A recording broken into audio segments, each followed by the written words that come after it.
네, 반갑습니다. 벌써 68차 세미나 또 로마서 이제 8장에 이르렀습니다. 절반까지 중요한 부분 다 이르렀죠. 자, 하나님의 복음이 오늘도 우리에게 필요한데 로마서 말씀이 하나님의 복음의 모든 총체를 보여주고 있습니다. 우리가 대표적으로 알고 있는 것이 로마서는 이제 중요한 부분이 칭의인데 로마서가 칭의가 전부가 아니에요. 칭의는 시작이고 그리고 그 이어서 중요한 것이 성화의 부분입니다. 특별히 오늘 이제 로마서 8장 말씀은 성화의 마지막 부분입니다. 로마서 8장 1절로 13절. 그래서 생명의 성령의 법 안에서의 삶과 성화입니다. 이게 성화의 마지막 부분을 우리에게 보여주고 있습니다. 자, 로마서가 이렇게 이루어졌죠. 로마서 서론에 있고 첫 번째 사람의 죄를 언급하면서 하나님의 정죄 아래 놓은 인생을 보여주고 있으면서 그래서 구원의 필요성을 우리에게 암시해주고 있죠. 그래서 하나님의 복음의 첫 번째가 칭의예요. 칭의는 이미 이루어졌습니다.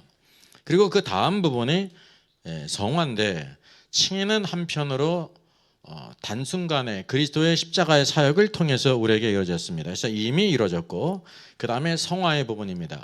우리의 전생에는 어떤 부분이냐면 칭의로 시작되어서 마지막 우리가 숨질 때까지 기간이 성화의 기간이라는 거죠. 그래서 이제 한편으로 우리에게 이루어진 부분이 있고 이루어지지 못한 부분이 있습니다. 그래서 ING라고 했습니다. 왜냐하면 우리의 전 생애가 성화의 기간이라는 걸 알아야 돼요. 왜 하나님께서 예수를 믿은 이후에 이 땅에서 우리가 신앙생활을 해야 되느냐 하면 성화의 과정이 필요하다는 거예요. 성화의 과정. 거듭남은 이제 썩지 아니할 씨로 말미암아 우리가 새 생명을 얻었고 새 생명을 얻었기 때문에 그것이 자라서 어디까지 가야 되냐면 열매 맺는 데까지 가야 된다는 거죠. 그래서 우리 신앙생활의 중요한 부분이 성화예요. 성화는 구원 후에 성장의 과정이라고 말할 수가 있습니다. 그리고 로마서 두 번째 부분, 로마서 8장 두 번째 부분이 14절로 8장 39절인데 여기는 바로 영화롭게 됨입니다. 우리의 몸조차도 부활의 몸을 입는다는 거죠. 영화롭게 되는 것이 하나님의 능력에 의해서 이루어지는 마지막 단계라는 것을 우리가 알게 되는 것입니다. 자, 로마서 8장 이전에는 로마서 7장이 있었습니다. 7장에는 육신과 율법과 세 가지 법이 있었습니다. 세 가지 법을 대표하는 것이 로마서 8장에서 죄와 사망의 법이라고 말씀해 주고 있습니다. 자, 오늘 로마서 8장 1절입니다. 그러므로 이제 그리스도 예수 안에 있는 자에게는 결코 정죄함이 없나니 이는 그리스도 예수 안에 있는 생명의 성령의 법이 죄와 사망의 법에서 너희를 해방하였음이라 라고 말씀하고 있습니다. 그러므로라는 것이 이때까지 있었던 성화의 모든 말씀들 칭의 후에 성화의 과정이 이제 로마서 7장 말씀까지 있었는데 총결해서 그러기 때문에 예수 그리스도 안에 있는 자에게는 정죄함이 없다는 거예요. 그래서 이거는 두 부분으로 나누고 있습니다. 예수 그리스도 안에 있기 전에 비포 전의 상태가 있고 현재 그리스도 안에 있는 우리의 삶을 보여주고 있죠. 이전에는 우리가 어떤 상태에 있었냐면 그리스도 밖에 있었다는 것입니다. 지금은 그리스도 안에 있다고 하는 사실이죠. 그런데 이제 그리스도 밖에 있을 때는 하나님께서 보실 때 우리가 어디 안에 있었냐면 첫 번째 아담 안에 있었어요. 근데 그리스도 안으로 들어오게 될 때 두 번째 아담이신 예수 그리스도 안으로 옮겨졌다는 것입니다. 그럼 어떻게 옮겨졌습니까? 믿음으로 옮겨졌다는 거예요. 그것이 믿음으로. 그래서 우리가 그리스도 밖에 있을 때는 정죄 상태에 있었고 죄와 사망의 법이 우리를 주장했다는 거예요. 그러니까 죄라는 것도 인비저블하고요. 사망이라는 것도 인비저블하지만 실체가 있고 그것을 운행하는 법이 있다고 하는 것입니다. 이제 그리스도 예수 안에 있게 될 때 결코 정죄함이 없다는 것입니다. 그리고 우리를 어디에 놓으셨냐면 생명과 성령의 법, 생명의 성령의 법 안에 우리를 두셨음을 말씀해주고 있습니다. 이것이 로마서 8장 마지막 성화의 부분에 이제 우리에게 결코 정죄함이 없게 하시면서 우리를 어디로 인도하셨냐면요, 생명의 성령의 법원으로 인도하셨다는 거예요. 그래서 정죄의 두 방면이 있어요. 정죄의 두 방면과 하나님의 방법. 로마서 8장 1절은 그리스도 안에 있는 자에게는 정죄함이 없다고 했는데, 정죄는 두 방면이 있어요. 첫째는 객관적인 정죄입니다. 객관적인 거. 그 이제 두 번째는 주관적인 정죄예요. 객관적이라는 것은 이제 나도 알고 다른 사람도 알고 하나님도 안다는 것입니다. 그래서 누구로부터냐면 객관적인 정죄는 하나님으로부터의 정죄예요. 하나님으로부터. 그게 지금 외적인 것이죠. 그리고 이 부분은 어디에서 말씀해주고 있냐면 로마서 첫 번째 부분, 우리 사람의 상태의 죄에 대해서 언급하고 있지 않습니까? 로마서 1장 18절로 3장 21절, 우리 사람들의 죄를 언급하고 있으면서 그러하기 때문에 우리가 어디 안에 있냐면 하나님의 정죄 아래에 있다고 하는 것입니다. 그래서 이 객관적인 정죄를 해결하는 하나님의 방법이 있습니다. 그것이 예수 그리스도의 십자가의 보혈이에요. 예수님의 십자가의 보혈은 우리를 정죄로부터 오늘도 우리를 해방한다고 하는 사실이죠. 왜냐하면 그리스도 안에서 우리가 모두 다 이제 심판을 받았기 때문에 그렇습니다. 그러면 이 주관적인 정죄란 말은 뭐냐면 나 자신으로부터라는 것입니다. 우리가 죄를 짓게 될 때 하나님으로부터의 정죄가 있고요. 또 하나는 나 자신으로부터의 정죄가 있어요. 그러니까 나 자신은 무엇을 가리킵니까? 우리 양심이 그것을 증거한다는 거예요. 내적인 정죄가 있다는 거예요. 우리 양심이 너는 죄인이다, 죄를 행했다고 말하고 있습니다. 양심이 증거하고 있다는 거죠. 그래서 로마서 7장 24절, 오라 나는 공고한 사람이로다, 이 사망의 몸에서 누가 나를 건져내랴 그랬습니다. 이게 사도 바울의 고백이면서 우리 믿는 자들의 그 정죄 상태를 보여주고 있습니다. 이게 이제 오라 나는 공고한 사람이라고 했는데 이게 객관적인 것일까요? 주관적인 것일까요? 이게 주관적인 거예요. 사도 바울의 주관적인 양심이 증거하고 있다고 하는 사실이죠. 그는 느꼈습니다. 주관적으로 이 사망의 몸에서 누가 나를 건져내랴. 그래서 우리가 정죄는 하나님으로부터의 객관적인 정죄가 있을 뿐만 아니라 내적으로 내 안의 양심이 우리를 정죄하고 있다는 것을 우리에게 보여주고 있습니다. 그거는 뭐라 우리가 그리스도 바깥에 있게 될 때 율법을 지키려고 하는 우리의 힘쓰고 애씀을 통해서 율법을 지키려고 했는데 율법을 지키지 못한단 말이죠. 그래서 무엇을 깨닫냐면 오라 나는 공고한 사람이로다. 내 죄의 문제를 해결하지 못하기 때문에 이 사망의 몸에서 나를 건져낼 자가 누군가 아무도 없구나라는 걸 깨닫는다는 거예요. 그래서 이제 로마서 8장에서는 그리스도 안에 있는 자에게는 정죄함이 없다. 7장의 결론인 정죄가 있었는데 이제는 정죄가 없다고 딱 이렇게 나누고 있으면서 우리 안에 거주하시는 생명 주는 영이신 그리스도로 말미암아 오늘도 이 생명을 누린다는 것입니다.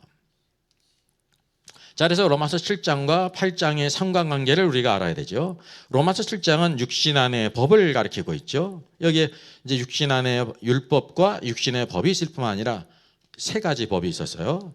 그래서 이게 중점은 바로 뭐냐면 율법이었습니다. 그리고 육신은 오늘도 우리가 육신인 것을 죄가 거한다는 것을 우리에게 증거해요.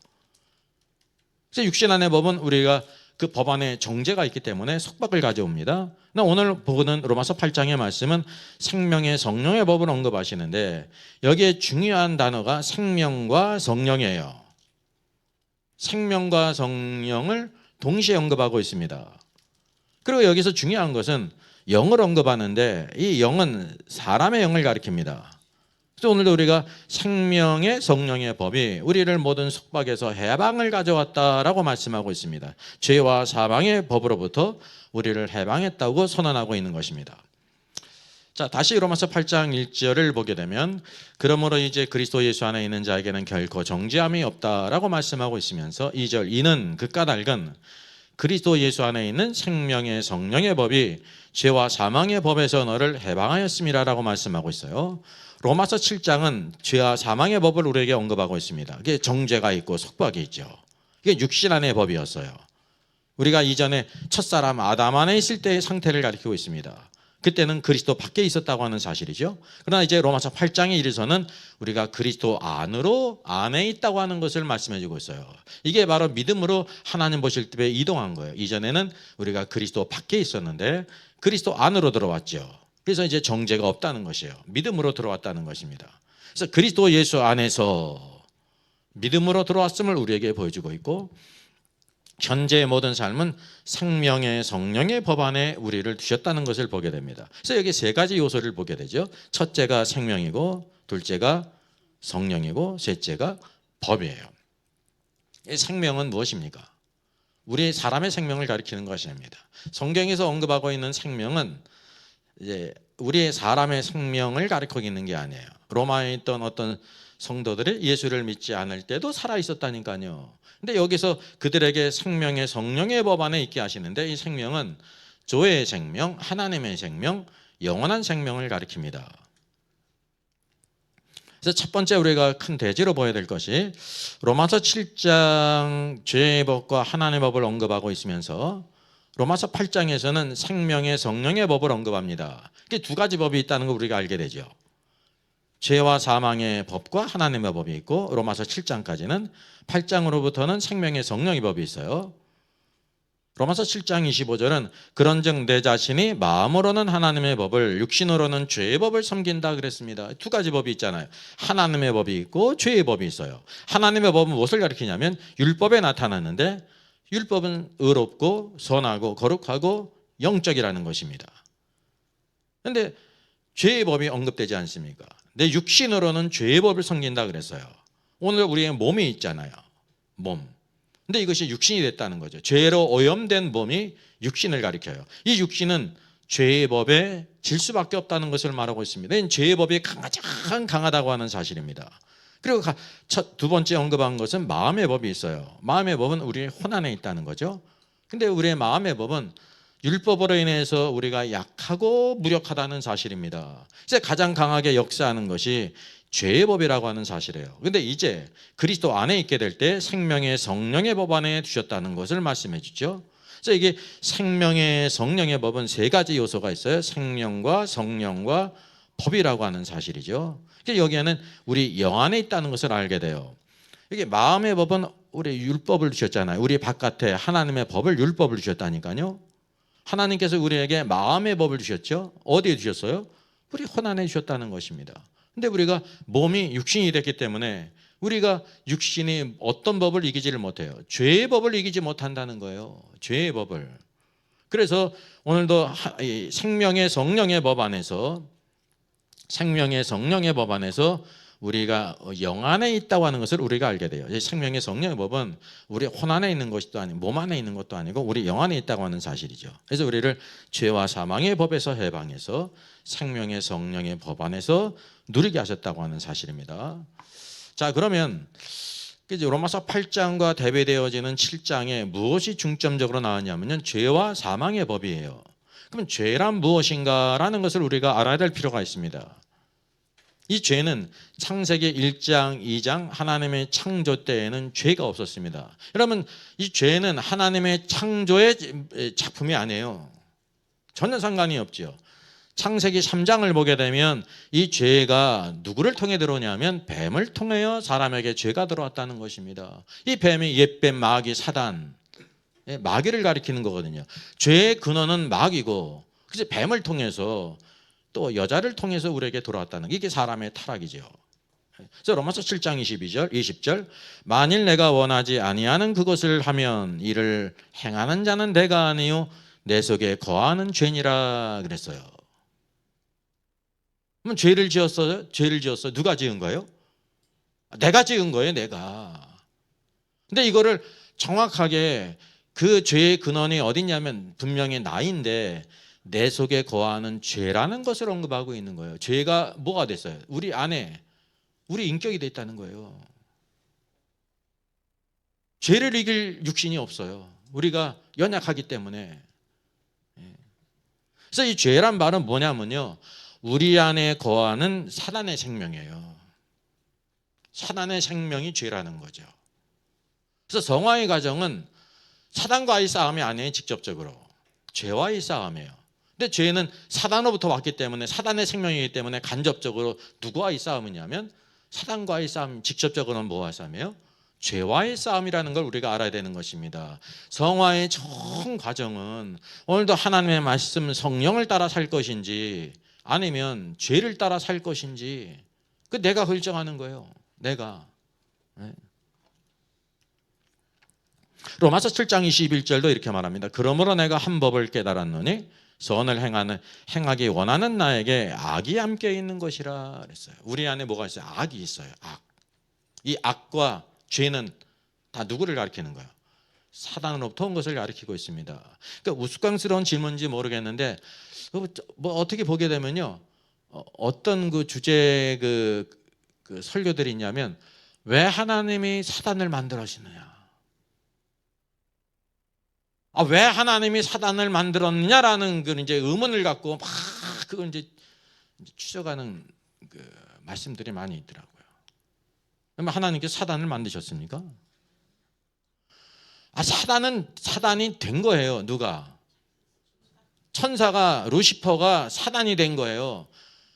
사단이 되게 될 때 그냥 이상하게 그냥 이전에는 그냥 아주 아름다운 모습이었는데 막 그냥 괴기한 모습으로 변한 게 아닙니다. 그대로인데 사단은 하나님을 대적하는 자가 됐다는 것입니다. 하나님을 대적하는 것이 사단이에요. 첫 번째 대적한 것이 마귀라는 거죠. 하나님은 마귀를 만드신 적이 없으세요. 사단은 되는 거란 말이죠. 자유의지가 있기 때문에 하나님을 순종하고 그를 경배할 것인지 아니면 나를 높여가지고 하나님과 동등되게 될 것인지, 그 이제 루시퍼가 너 아름답고 지식도 많고 영광스럽기 때문에 교만한 마음이 들지 않았습니까? 그래서 이 타락의 근원에는 뭐가 있냐면 교만이 있는 것입니다. 겸손하느냐, 하나님이신 그 위치에서 겸손히 있을 것이냐 아니면 교만할 것이냐, 그 두 가지 면이 있다는 거죠. 그래서 이제 로마서 8장에서는 이제 우리가 이전에는 죄와 사망의 법이 우리를 주장했는데 이제는 생명의 성령의 법 안에 있었다고 선언하고 있습니다. 여기 새로운 법이 있어요. 이 새로운 법이 무엇을 가져오냐면 새청자를 가져오는 것입니다. 왜 새청자입니까? 여러분, 생명의 성령의 법 안에 있는 사람은 하나님이 피조한 아담과 같지를 않아요. 그리고 구약에 있는 성도들과도 같지를 않아요. 그 이유가 바로 무엇입니까?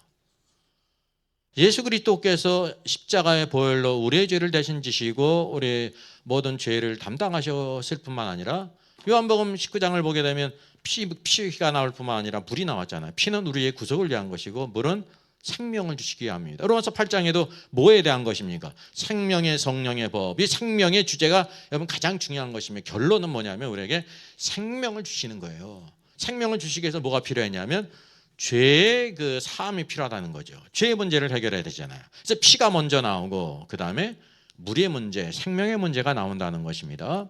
그래서 우리에게는 뭐가 있냐면 아담에게는 하나님의 영이 없었어요. 이 생명 주는 영이 없었다는 거죠. 그래서 아담은 어떤 상태에 있었어요? 살아있는 혼이 됐다니까요. 흙을 빚어서 하나님의 생기를 불어넣었어요. 그랬더니 살아있는 혼이 됐습니다.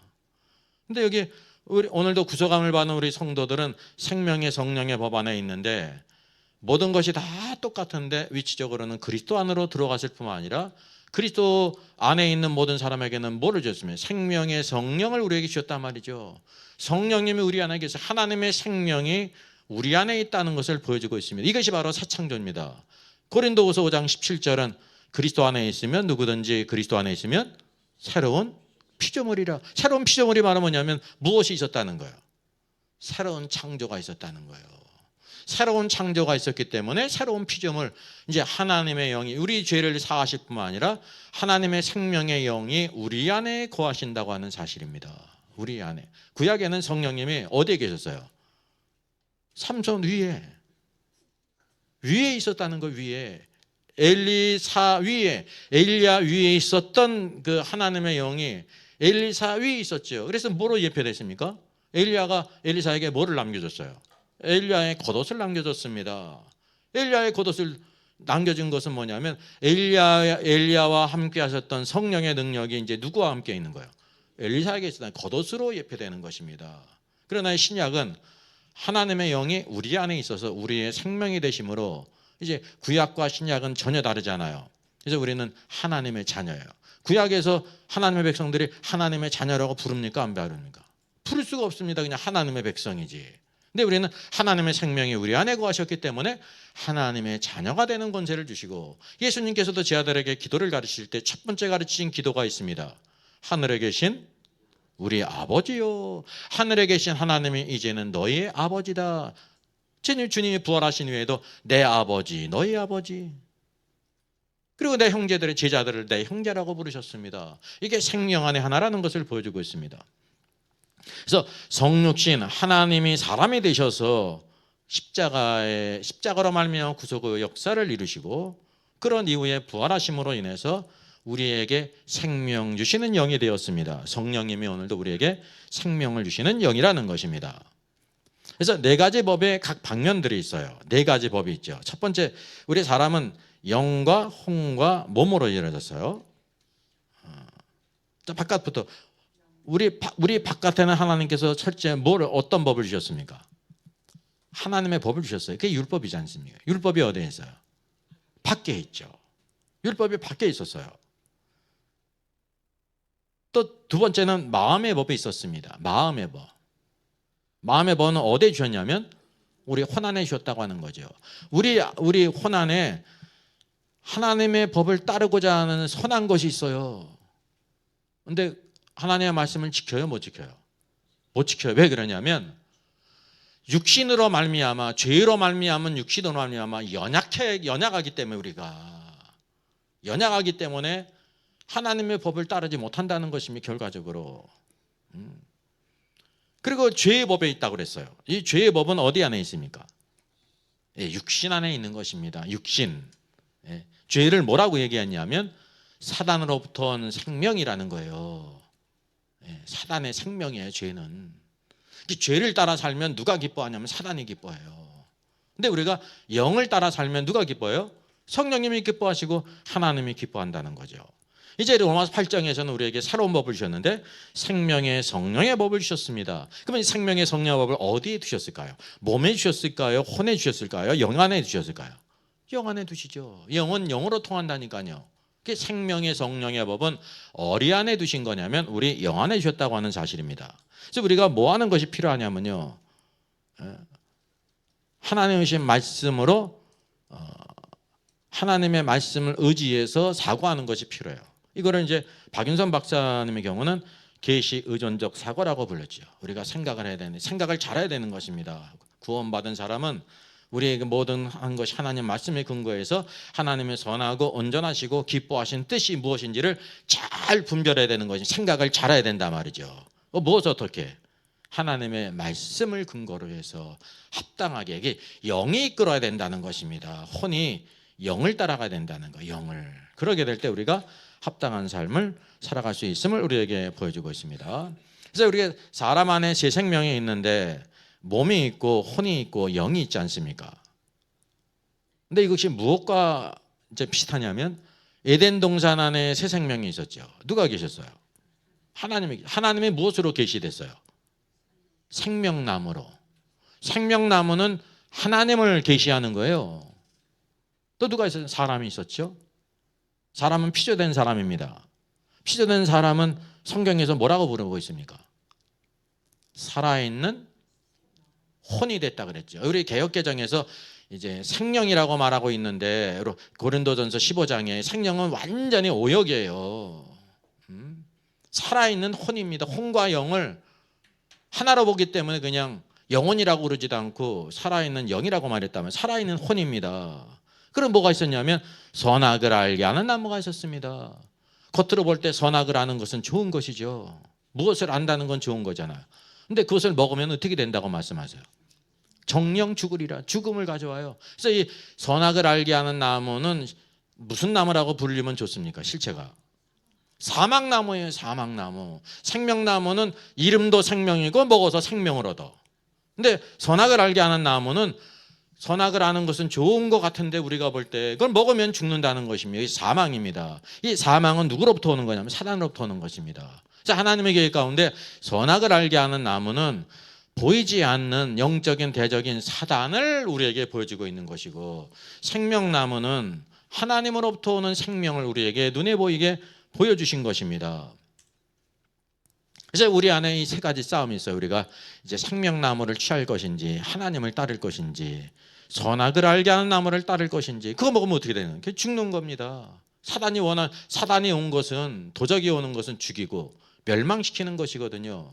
오늘도 에덴 동산의 싸움이, 오늘도 우리 로마서 8장에 이르기까지 신앙생활에 두 가지 싸움이 있다는 걸 우리에게 보여주고 있는 것입니다. 생명을 따를 것인지, 선악을 알게 하는 나무 사망을 따를 것인지. 그래서 우리가 두 번째죠. 로마서에 나타난 하나님의 생명을 한번 쭉 써봐야 할 필요가 있습니다. 로마서 8장에서 하나님께서 새로운 생명을 주셨잖아요. 그게 생명의 성령의 법을 주셨단 말이죠. 이게 아주 놀라운 것입니다. 그러면 로마서 1장으로부터 7장에 이르기까지 이 하나님의 생명, 그 조회의 생명이에요. 조회는 하나님의 생명입니다. 우리 로마서 성경이든지 성경에 요한 1서든지 요한복음의 생명이라고 번역된 거는 대부분 다 조회의 생명, 하나님의 생명을 가리키는 거예요. 이게 영생이라고 번역해도 되고 하나님의 생명, 그리고 생명으로 했는데 하나님의 생명으로 이해를 하셔야 됩니다. 로마서 1장 7절에 이 조회가 언급된 것이 있습니다. 이것이 구원의 목적이라는 것입니다. 최종 하나님께서 우리에게 주시고자 하는 것이 단지 우리를 죄를 사하시는 것이 아니라 이 영원한 생명을 우리 안에 주신다고 하는 사실이죠. 그래서 오늘도 우리 생명을 얻기 위해서 첫 번째 구원을 받아야 되는데, 칭의를 얻어야 되는데 믿음으로 우리가 의롭다함을 얻었습니다. 그러면 로마서 1장 7장에서는 믿음으로 우리가 의롭다함을 얻는데, 그러면 어떻게 생명을 얻는가라는 문제는 언급하지 않았습니다. 그 언제 언급되는 거냐면 로마서 8장에 이를 때 우리가 어떻게 생명을 얻는가라는 문제가 있는 것입니다. 그리스도 안에 있는 자에게 오늘도 생명의 성령의 법으로 살게 하셨다는 것을 비로소 깨닫게 한다는 거죠. 이제 이전에 생명과 성령을 이렇게 같이 언급했습니다. 이게 참 아주 오묘한 것입니다. 왜 생명과 성령을 함께 언급했을까요? 생명이 성령이고 성령이 생명이에요. 그래서 생명의 성령의 법이라고 말하고 있는 것입니다. 생명을 얻는 유일한 길이 바로 무엇입니까? 생명 안에서 어떻게 왕노릇합니까? 죄가 왕노릇하고 오늘 우리의 생명이 그리스도께서 우리에게 왕노릇한다고 하잖아요. 그럼 생명 안에서 어떻게 왕노릇하는가? 또 생명 안에서 우리가 어떻게 거룩해지는가? 성화의 과정이 우리가 의롭고 선하고 거룩해지는 것이잖아요. 그게 다 어디서냐면 생명의 성령의 법 안에서 하나님께서 우리에게 생명을 우리 안에 두심으로 인해 가지고 가능하다는 것이에요. 이게 8장의 주안점이라고 하는 사실이죠.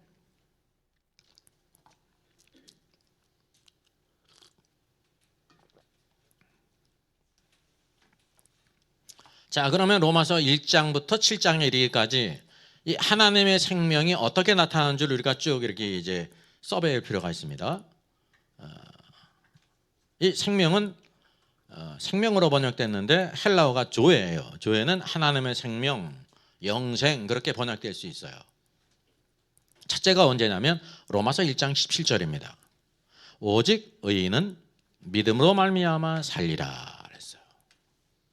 이 살리라가 바로 무엇이냐면요, 조의 생명으로 산다라는 뜻이에요.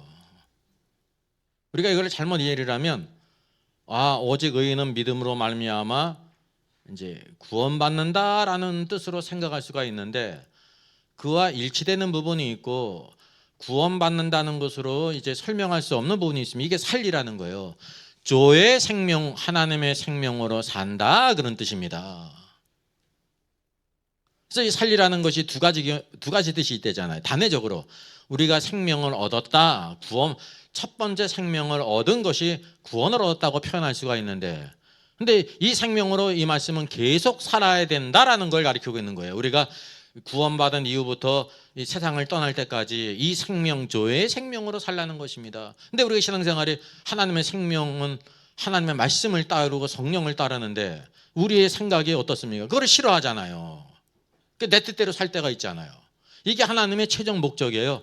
이 조의 생명으로 계속 살아가는 것이 목적이라는 것이 여기에 계시되고 있는 거예요. 두 번째는 로마서 2장 7절입니다.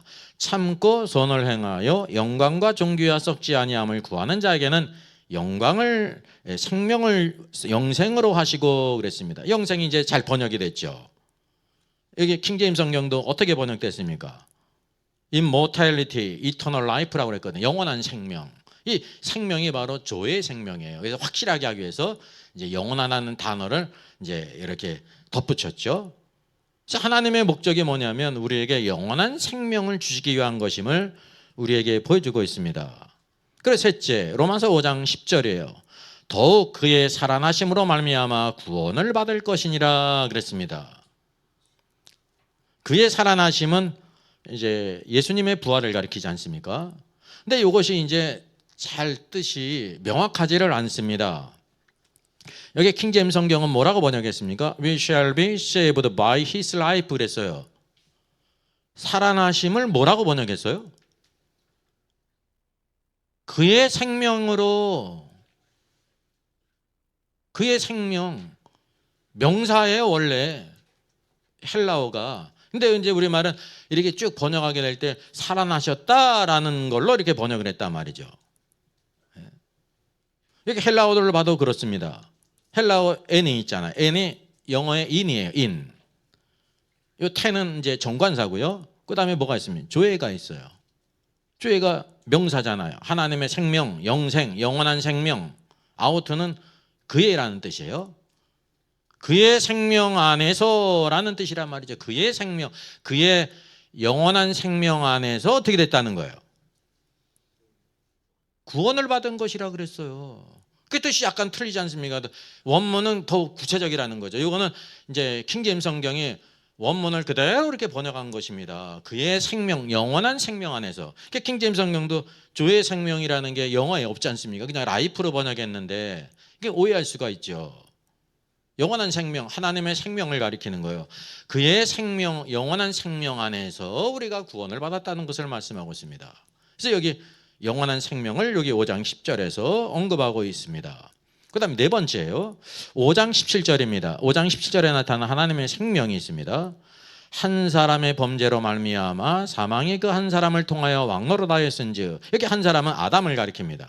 아담의 범죄로 말미암아 사망이 그 한 사람 아담을 통하여 우리 모든 사람들에게 왕노릇했다는 거예요. 우리가 이제 구원받기 전에 우리의 영적인 상태죠. 더욱 은혜와 의의 선물을 넘치게 받는 자들은 한 분 예수 그리스도를 통하여, 한 분 예수 그리스도, 두 번째 아담, 마지막 아담이신 예수 그리스도를 통하여 생명 안에서 왕노릇하리라 그랬습니다. 여기 생명 안에서 왕노릇하리라. 여기는 번역이 잘 되지 않습니까? 킹제임스 성경도 뭐라고 말하고 있습니까? In life, in life. 그리스도를 통하여 생명 안에서, 생명은 근데 이제 영원한 생명 안에서 왕노릇할 것이다 라고 말하고 있습니다. 여기도 성경 원어도 동일하지 않습니까? 여기 이제 영원한 생명 안에서 우리가 왕노릇하는 것이 하나님의 계획이라는 거예요. 오늘날 우리 안에 점차적으로 이 영원한 생명 안에서 이 영원한 생명 그리스도께서 왕노릇하도록 우리의 혼이 순종하고 온전히 나가게 될 때 그것이 연습되어지고 마지막으로는 완전히 그리스도께 굴복되는 그런 때를 보여주고 있다는 거죠. 그래서 여기 생명 안에서, 영원한 생명 안에서 왕노릇하는 것이 구원의 목적이에요. 이 바로 로마서에서 그것을 언급하고 있는 것입니다. 로마서 5장 18절에 나타난 하나님의 생명이 있습니다. 그런즉 한 범죄로 많은 사람이 정죄에 이른 것 같이, 한 범죄는 아담의 범죄를 가리키죠. 그리고 많은 사람, 우리 모든 사람들이 정죄에 이르렀어요. 한 의로운 행위로 말미암아, 예수 그리스도, 두 번째 아담이신 예수 그리스도의 그 행위로 말미암아 많은 사람이 의롭다 하심을 받아 생명에 이르렀느니라 라고 말하고 있습니다. 이 생명에 이르렀다고 말하고 있는데요, 킹제임스 성경은 이 부분을 이렇게 말하고 있습니다. unto justification of life예요. 그게 뭐로 언급하는 거예요?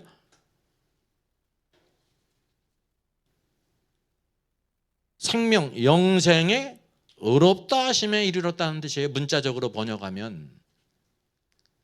이건 이제 우리 개역개정은 나눠서 하잖아요. 의롭다 하심이 먼저니까 의롭다 하심을 받아 생명이 이뤘다고 말하고 있는데, 원문은 영생에 의롭다 하심에 이르렀다 말이죠.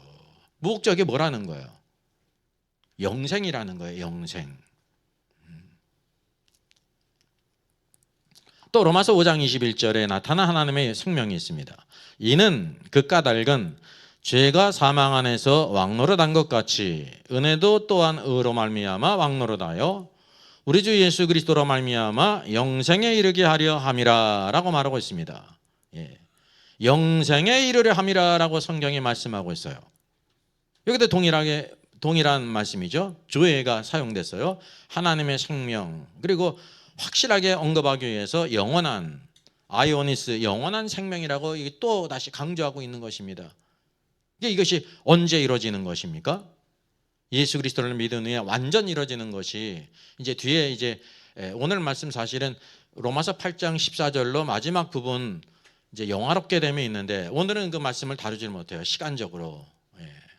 마지막의 단계가 바로 무엇이냐면 영화롭게 됨이에요. 우리 몸의 속량, 우리 몸이 죽을 몸이 생명에게 삼신받아요 부활의 소리 입는다는 사실이죠. 그래서 우리 몸까지 완전히 구원하시는 것이 하나님의 계획이에요. 우리의 죽을 몸이 영원한 생명에 의해서 삼키게 된 거. 그런 사람만이 어디에 들어가는 거예요? 천년왕국의 왕으로 들어가는 거예요. 그래서 이 땅의 백성들이 볼 때 어떠냐면 하나님의 아들들이에요. 생긴 건 똑같이 생겼는데 전혀 틀려요. 본질이. 죽지 않은 몸을 입었죠. 능력도 있죠. 지혜가 있죠. 왜? 몸까지 부활했기 때문에. 그때 우리가 하나님의 아들로 불리우는 것입니다. 자, 로마서 6장 4절입니다. 여기 하나님의 생명은 어떻게 나타났습니까? 그리스도를 죽은 자 가운데서 살리신과 같이 우리로 또한 새 생명 안에 가운데서 행하게 하려 하심이라라고 말씀하고 있습니다. 우리도 또한 새 생명 가운데, 새 생명. 이 생명은 바로 뭐냐면 조의 생명을 가리킵니다. 조의 생명. 하나님 영원한 새 생명 안에서 행하게 함이라. 아담에게 주었던 그 생명이 아니에요. 이 부활의 생명, 생명의 성령을 우리 안에 두셨기 때문에 이곳을 따라가도록 행했다는 거죠. 그래서 하나님의 새로운 창조가 보이지 않는 가운데 이루어졌고 마지막 성화의 과정 가운데 이루어지고 있다는 걸 우리에게 보여주고 있는 것입니다. 그리고 이어서 로마서 6장 22절과 23절 두 번 또 나오죠. 22절 그러나 이제는 너희가 죄로부터 해방되고 하나님께 종이 되어 거룩함에 이르는 열매를 맺었으니 그 마지막은 영생이니라. 이 구원의 마지막이 바로 무엇이냐면 영생이에요. 영생. 우리의 영뿐만이 아니라 영의 구원을 받았잖아요. 오늘날 우리의 혼도 구원받았어요. 그 과정에 있고 마지막 우리 혼이 구원받고 마지막 뭐까지 구원받냐면 우리 죽을 몸도 부활의 몸의 속량을 통해서 부활의 옷을 입게 될 때 그 마지막은 영생이니라 라고 말씀하고 있습니다. 이게 바로 이제 구원의 목적이라는 것을 우리가 알게 돼요. 칭의는 구원의 목적이 아니에요. 구원의 시작이지. 칭의의 목적은 바로 뭐냐면 마지막 영생을 누리는 것이라 말이죠. 그리고 마지막 23절 죄의 싹은 사망이요 하나님의 은사는 그리스도 예수 안에 있는 영생이니라 그랬습니다. 오늘도 죄의 법에 있는 모든 인생들은 다 사망 안에 갇혀 있지만 하나님의 은사 선물은 그리스도 예수 안에 있는 이 영생이라는 것입니다. 이게 이제 오늘도 하나님의 구원의 목적 결론이 이 결론이 영생이라는 걸 우리에게 보여주고 있는 것입니다. 그래서 우리가 성화의 과정에 중요한 것은 생명을 따라 살아가는 거예요. 생명의 성령의 법을 따라 우리가 살아야 된다는 거죠. 생명의 성령의 법을 어디에 주셨다고 그랬어요? 우리 영 안에 주셨다니까요. 근데 주님을 따라 살려면 우리 몸이 우리의 모든 지체가 순종을 해야 되는데 우리 모든 지체는 어디에 순종을 해요? 혼에 순종한다니까요. 혼이 영에 순종을 하기 위해서 무엇이 필요하냐면 이 영이 흘러나오기 몸까지 흘러나오기 위해서 혼이 깨어져야 되는 거예요. 혼이 깨어지게 될 때 영 안에 순복해서 겟세마네 동산에서 주께서 기도하신 것처럼 할 수만 있거든 이 잔을 내게서 옮기시옵소서. 그러나 내 원대로 마옵시고 아버지의 원대로 되기를 원하나이다. 주님이 원이 계셨어요. 이 원은 어디에 속한 것입니까? 혼에 속한 것입니다. 사람마다 다 소원이 있잖아요. 원함이 있잖아요. 근데 문제는 나의 원함과 하나님의 아버지의 원함이 틀리다는 데 있죠. 참된 기도는 내 원을 아버지 밑에 내려놓고 아버지의 원을 붙드는 것입니다. 그래서 주님께서는 어디로 가셨어요? 겟세마네 동산을 거쳐서. 겟세마네 동산은 성소예요. 성소를 지나서 어디로 가야 돼요? 지성소로 가야지. 지성소가 어디예요? 십자가로 가신 것입니다. 내 혼이 깨어지지 않고는 결코 십자가를 지셔 하나님의 뜻을 이룰 수가 없습니다. 예수님이 기도하신 곳이 어디였습니까? 겟세마네 동산입니다. 그곳에 어떤 나무가 많았어요? 올리브 감람나무가 많이 있었습니다. 그러니까 자연히 올리브 열매를 짜는 그것이 필요했거든요. 그래서 그곳 이름이 겟세마네예요. 기름 짜는 곳이에요. 기름 짜는 곳. 그러니까 육신적으로도 물리적으로도 이제 감람나무 열매가 으깨져서 기름이 나오는 거거든요. 예수님께서 그곳에 기도하실 때 어떻게 됐습니까? 떨어지는 땀방울이 핏방울이도록 기도하셨다니까요. 그리고 자기의 혼을 깨트리심으로 인해서 아버지의 뜻을 붙잡았어요. 영적으로 말하면 예수님의 혼이 깨어졌어요. 그게 예수님의 기도의 본질이었다니까요. 우리도 이 성화의 과정에 중요한 것은 내 소원, 내 뜻, 내 감정 이것이 깨어져서 아버지의 뜻을 붙잡는 것입니다. 그게 영 안에서 살고 생명의 길을 걸어가는 것이라는 사실이죠.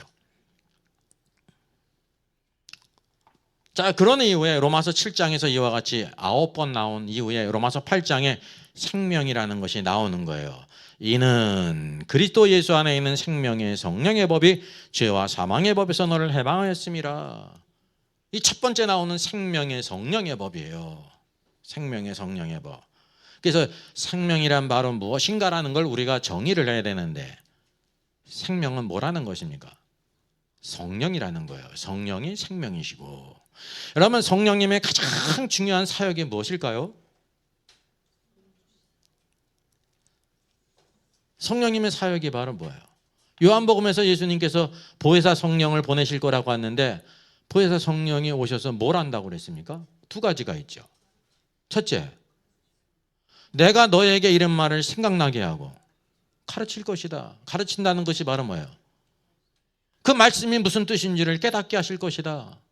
예수님께서 사역 초기에 이 성전을 헐라 요한복음에 성전을 헐라 내가 살만한 일으키가 될 때 제 아들이 이걸 깨달았어요? 못 깨달았어요?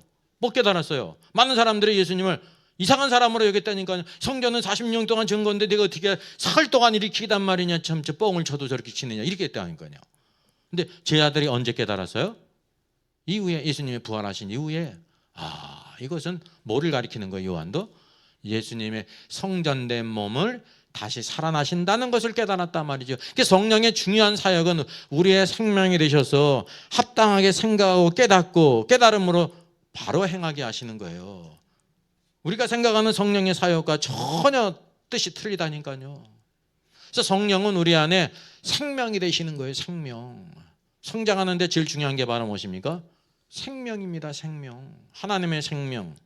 그래서 생명이란 말은 무엇이냐?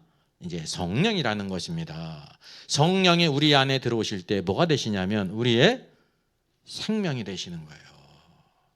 우리 안에 들어온 성령님이 생명이 되신단 말이죠. 그래서 우리를 뭐라고 불러요? 구원받은 자를. 영접하는 자, 그 이름을 믿는 자들에게는 하나님의 자녀가 되는 권세를 주신 것입니다. 하나님의 자녀예요. 하나님의 자녀에는 반드시 뭐가 있어야 돼요? 중요한 요소가 하나님의 생명이에요. 아무나 아빠라고 부르면 안 돼요. 아무나 엄마라고 부르면 안 된다니까요. 그죠? 자기 엄마가 있고 아빠가 있잖아요. 내게 생명을 준 사람이 있다니까요. 그 생명을 줬기 때문에 아들은 다 누구를 닮아갑니까? 아빠를 닮아가는 거예요. 딸들은 대부분 누굴 닮아가요? 아빠 엄마 중에서 엄마를 이렇게 닮아가는 것입니다. 둘 다 닮을 때도 있고. 그게 무슨 문제예요? 생명의 문제라니까요. 생명의 문제. 자들이 낭떠러지에서 막 떨어지잖아요. 이제 이게 이소를 시작할 때. 조그만 것들이 떨어져. 이소를 해야 되니까. 근데 떨어지면서도 어때요? 달걀을 퍼득이잖아요. 그건 이제 가볍기 때문에 떨어져도 살아남거든. 걔네들은 원래 날개가 있기 때문에 커서도 이게 나는 겁니다. 두더지가 날 수 있어요? 없어요? 연습하면 날아요 조금. 그 연습해서 되는 문제가 아니에요. 처음으로 그냥 이 새 생명을 받아야 가능한 거라니까요. 그리고 메커니즘이 다 그 나는데 새들은 최적화됐습니다. 새들은 다 뭐냐면 장이 짧습니다. 그죠? 모든 걸 소화하고 빨리 배출을 해야 된다니까. 왜? 이게 음식물이 배 안에 있으면 날질 못해. 모든 것이 다 그렇게 최적화되어 있는 것입니다. 날개가 크고. 오늘도 마찬가지거든요. 우리가 하나님의 생명으로 산다고 하는 것은 성령님이 우리 안에 오셔서 우리의 생명으로 살게 될 때, 생명으로 살게 될 때 누구를 닮아? 하나님의 형상, 그리스도의 형상을 닮아감으로 의와 진리와 거룩함으로 변화가 된다는 것을 가리키고 있는 것입니다. 그래서 생명이란 말은 뭐냐? 성령이라는, 그래서 생명의 성령의 법이라는 것을 통해서 생명과 성령은 하나다. 이것을 우리에게 보여주고 있어요. 그러면 사신서에서 이 조의 생명, 살려주는 영이신 생명이 어떻게 나타나는가? 고린도전서 15장 45절이에요. 기록된 바 첫사람 아담은 생령이 되었다. 생령은 오역이라고 그랬죠. 생령이라는 말이 없어요. 성경에 한 번도. 이게 생혼, 살아있는 혼이 되었다 함과 같이 마지막 아담 예수 그리스도는 살려주는 영이 되었다라고 말씀하고 있습니다. 여기 킹제임스 성경은 번역잖아요. 리빙 소울에, 리빙 소울을 생명이라고 번역할 수 있습니까? 없습니까? 없죠. 성경은요 그냥 있는 그대로 번역하는 거예요. 막 있는 그대로 막 그거를 그냥 이렇게 이리 지지고 볶고 해가지고 말이죠. 막 이렇게 하면 안 된다니까요. 그러니까 이런 사상의 근저에는 영과 혼을 하나라 보는 이분법적 사고가 있는 거죠. 영이 혼이고 혼이 영이니까 이거를 갖다가 영이로 번역한 거예요. 근데 소울을 스피릿이라고 얘기할 수 있습니까? 없습니까? 없잖아요. 이게 얼마나 이 우스꽝스러운 일들이 벌어지고 있는지 쉽게 얘기를 하면 이게 바로 뭐냐면요, 위록지마야. 진시황 시대 때 조고 황간이 권세를 잡았는데 이제 대신들을 쭉 놓고요, 이제 군기를 잡아야 될 거 아니에요. 딱 사슴을 갖다 놓고 저것이 무엇입니까? 그러니까 이게 사슴이니까, 사슴이죠. 그러니까 제가 깜짝 놀랐어요. 다시 보라고. 이게 뭐냐고. 사슴이죠. 이게 말이지 왜 사슴이냐고. 얼마나 봉져요. 그래서 이게 사슴이지 왜 말이라고 하시냐 그러니까 이놈이 그냥 말을 사슴이라고 한다고 하면서 죽였잖아요. 그러니까 모든 대신들이 그냥 바른 말하면 죽는 거야. 뭐냐고 물을 때 다 뭐라고 그랬어요? 말입니다. 그러니까 쉽게 얘기하면 내가 사슴을 말이라고 해도 말이라고 해야 된다라는 걸 가르친 거거든요. 이게 성경에서 보게 되면 이거를 그런 생각이 든다니까요. 살아있는 혼, 리빙 소울을 갖다가 생명이라고 톡 번역해서. 그러니까 성경을 보는 사람들은 이거 모를 거 아니에요. 킹제임스 성경도 안 볼 거고 원문은 모를 거잖아요. 그래서 여기 첫사람 아담이 있고 두 번째 마지막 아담입니다. 세 번째 아담은 없습니다. 그래서 둘째 아담은 마지막 아담과 동일어예요. 두 번째 아담이 마지막 아담이에요. 이게 차이가 바로 뭐냐면 첫사람 아담은 살아있는 혼이 됐다는 것입니다. 단지 그가 살은 거예요. 아담은 다른 사람을 살릴 수가 있을까요? 없을까요? 없죠. 단지 그는 하나님에 의해서 살아있는 인격적인 존재가 됐다는 거예요. 근데 마지막 아담, 두 번째 아담이신 예수 그리스도는 뭐가 됐다고 말씀하고 있습니까? 살려주는 영이 됐다는 거예요. 예수님은 다른 죽은 사람을 살려주는 영이 되셨다고 하는 사실입니다. 전혀 본질이 틀리잖아요. 왜 그러냐면 예수님의 생명은 어떤 생명이기 때문에 그래요. 조의 생명, 부활의 생명. 나는 부활이요 생명이니 부활의 생명이세요.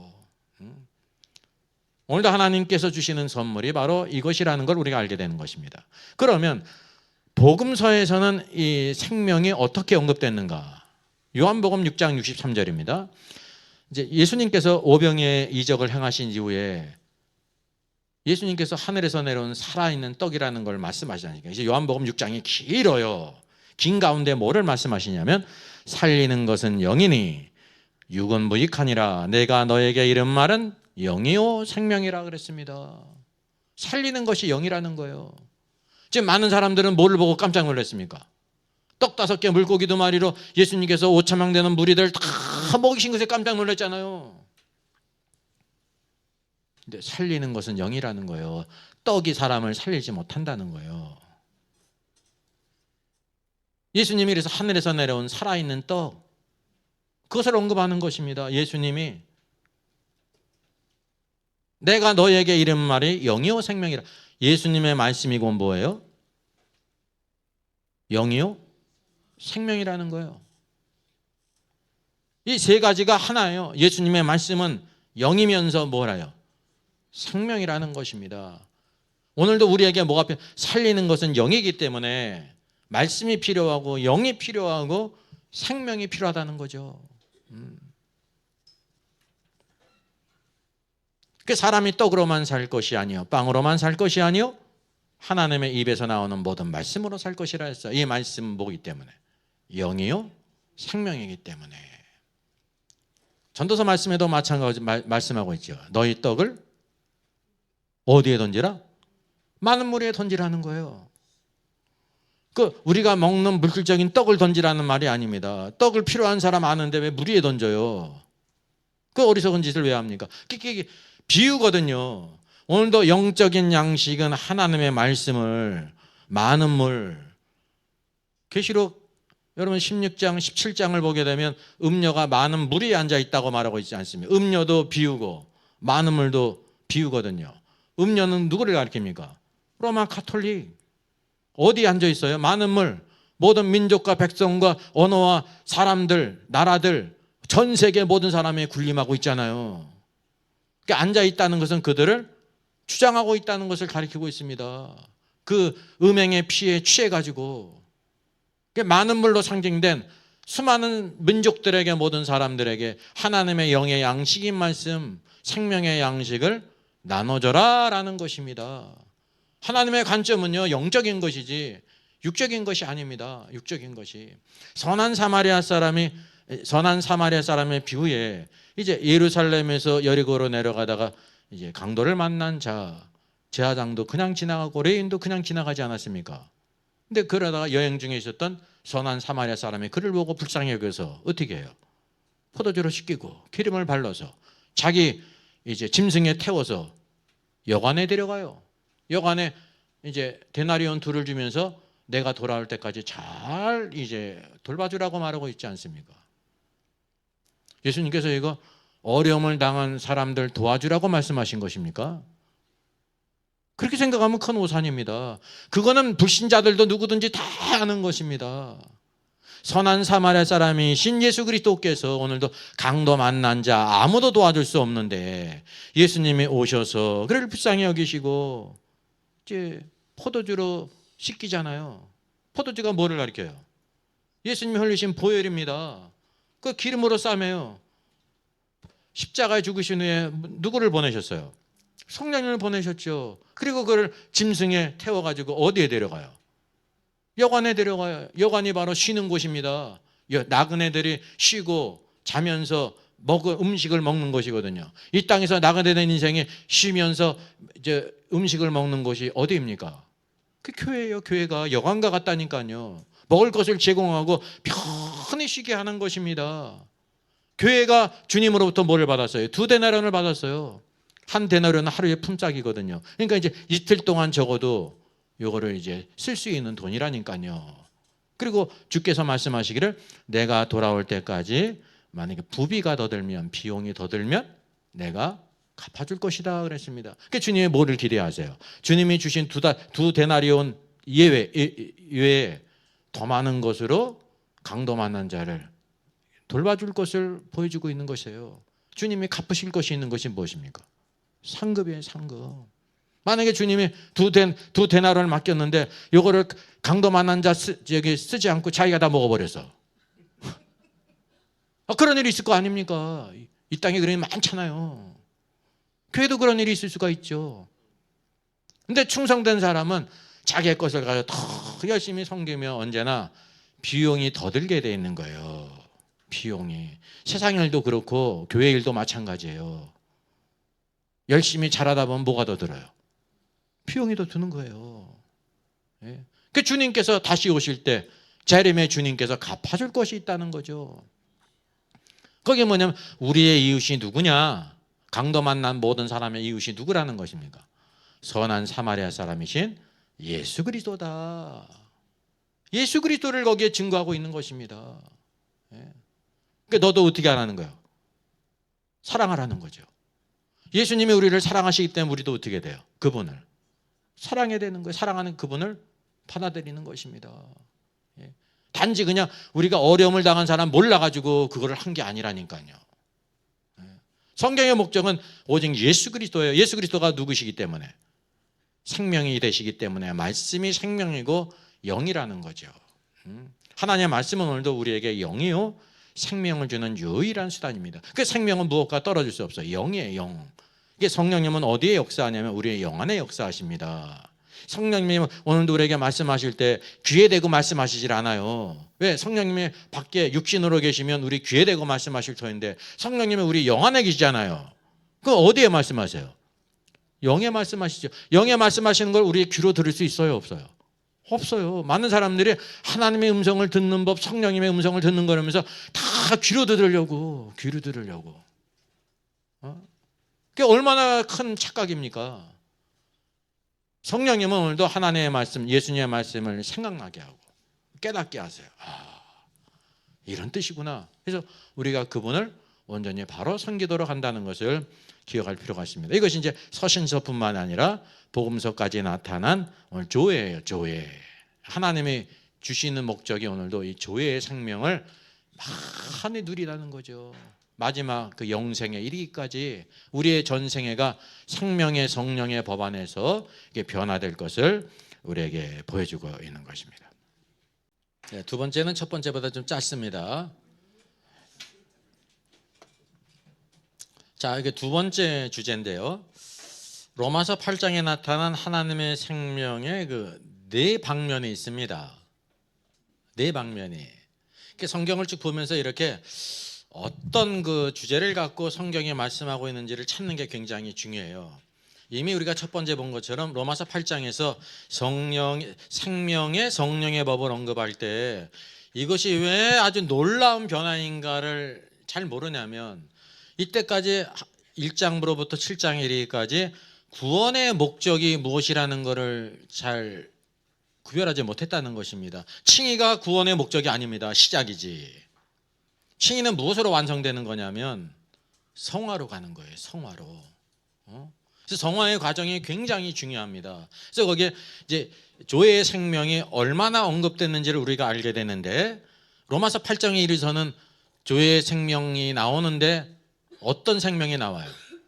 생명의 성령의 법, 생명과 성령을 하나로 최초로 부르고 있는 거예요. 이게 놀라운 거죠. 그래서 이 생명은 무엇과 관계 있는 거냐면 성령과 관계가 있다. 성령이 우리 안에 올 때 우리의 생명이 되세요. 생명이 곧 성령이세요. 다른 생명, 이게 하나님의 생명이라고 하는 거죠. 그리고 이것이 이제 우리의 네 방면과 관계가 있습니다. 첫째는 이제 생명이란 말은 뭐냐? 생명은 성령이라는 것입니다. 이게 본질이에요. 성령이 생명이고 생명이 성령이 되세요. 자, 로마서 8장 3절입니다. 율법의 육신으로 말미암아 연약하여 할 수 없는 그것을 하나님은 하시나니 곧 죄로 말미암아 자기 아들을 죄 있는 육신의 모양으로 보내어 육신의 죄를 정하사 육신을 따르지 않고 그 영을 따라 행하는 우리에게 율법의 요구가 이루어지게 하려 하심이니라라고 말씀하고 있습니다. 여러분, 사람은 율법의 요구를 이룰 수가 없다는 것입니다. 율법은 의롭고 선하고 거룩한 건데 어떤 사람도 율법의 요구를 이룰 수가 없어요. 그 이유가 바로 뭐냐면 왜? 육신으로 말미암아 사람이 연약하기 때문에.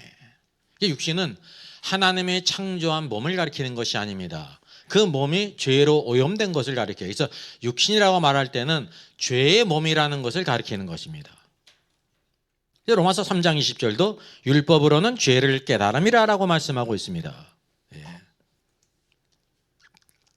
둘째, 사람은 할 수 없을 뿐만 아니라 하나님은 하실 수 있다고 말씀하고 있어요.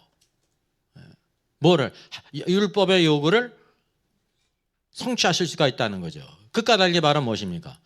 죄의 문제를 해결하실 방법이 있기 때문에 그렇습니다. 하나님은 누구를 통해서? 자기 아들을 통해서 성육신, 죄 있는 육신의 모양으로 이 땅에 오셨습니다.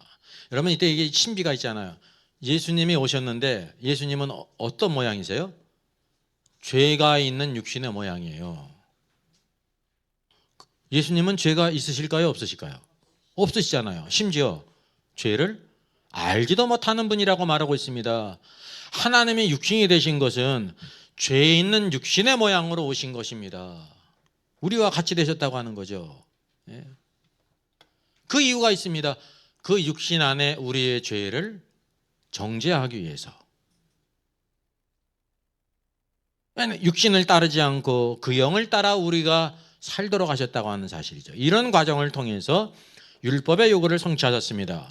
그래서 요한복음을 보게 되면요, 니고데모의 대화 가운데 예수님께서 이제 구약을 언급하시면서 모세가 무엇을 든 것 같이 말해요? 뱀, 노뱀을 든 것처럼 인자도 들려하리라고 말씀하고 있습니다. 이게 여기 대비잖아요. 모세가 노뱀을 들었잖아요. 지팡이에 달아가지고. 주님은 어디에 달리시는 거예요? 십자가 달리셨어요. 십자가와 지팡이가 나무로서 동일할 뿐만 아니라 모세의 지팡이에는 노뱀이 있어요. 노수로 만든 뱀. 여기 예수님이 달리셨어요. 그러니까 예수님이 뭐라는 것을 가리켜요? 이 구약의 노뱀은 누구를 예표하는 거예요? 예수님인데 예수님이 노뱀이라니까요. 노뱀. 왜 노뱀으로 예표되셨을까요? 성육신이라는 것은 죄 있는 육신의 모습으로 오셨기 때문입니다. 하나님 보실 때 우리 죄인은 뭐와 같으냐면 뱀과 같아요. 죄가 바로 무엇입니까? 사단의 생명이 우리 안에 있어요. 그래서 무엇을 따라 살아요? 죄를 따라 살지 않습니까, 사람이? 그래서 마귀의 자식이라니까요. 분명히 노뱀은 예수 그리스도를 예표하는데 어떻게 노뱀일 수가 있는가? 우리가 거기에 이제 의문을 갖게 된다는 거죠. 죄 있는 육신의 모양으로 오신 것을 가리키고요. 예수님은 죄가 있으세요? 없으세요? 없으시잖아요. 뱀에게는 독이 있는 것처럼 모든 사람에게는 죄가 있지만 예수님은 독이 있으세요? 없으세요? 없어요. 노뱀 안에 독이 있어요? 없어요? 없죠. 죄 있는 육신의 모습으로 오셨지만 그분은 죄가 없으시다는 것이 노뱀이에요. 우리 사람들은 하나님 보실 때 뭐가 같아요? 뱀과 같은 거예요. 죄 있는 사람은 다른 것으로 비유하자면 뱀과 같은 거예요. 뱀에게는 독이 있거든요. 이것이 이제 하나님의 구원의 방법이라는 것입니다. 그래서 율법의 요구를 다 성취하셨습니다. 로마서 8장 4절, 육신을 따르지 않고 그 영을 따라 행하는 우리에게 율법의 요구가 이루어지게 하려 하심이니라. 육신을 따르는 자는 육신의 일을, 영을 따르는 자는 영의 일을 생각하나니라고 말씀하고 있습니다.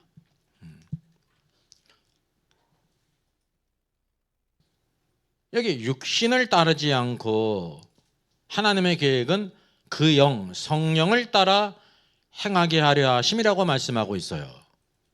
육신은 율법의 요구를 들어줄 수가 없어요. 불가능합니다. 그러나 성령의 역사를 따라 우리가 해가게 될 때 영의 일을 생각하게 된다고 하는 거죠. 그래서 5절 말씀에도 육신을 따르는 자는 육신의 일을, 영을 따르는 자는 영의 일을 생각한다고 말씀하고 있습니다. 오늘도 우리가 어떤 사람이 될 수가 있냐면 영을 따르는 자가 될 수가 있고 또 아니면 육신을 따르는 자가 될 수가 있다는 것입니다. 근데 하나님은 무엇을 원하시냐면 영을 따르는 자가 되기를 원하시죠. 그 영을 따르는 자는 항상 무엇을 생각한다는 것입니까? 영의 일을 생각한다는 거예요. 영을 따르는 자는 영의 일을 생각한다는 거죠. 우리가 이제 영이라는 것이 무엇일까요? 영은요, 성경에서 영이라고 말할 때 the spirit이 아니에요.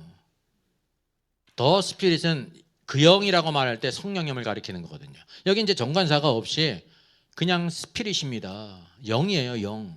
그러니까 영은 누구를 가리킵니까? 우리의 영을 가리키는 것입니다. 그리고 우리의 영인데 영을 따르는 사람은 우리 영 안에 누가 계세요? 성령님이 계시잖아요. 성령님이 우리 안에 계시는데 영이 바로 성령을 따른다는 겁니다. 근데 우리의 몸은 누구를 따르는 거예요?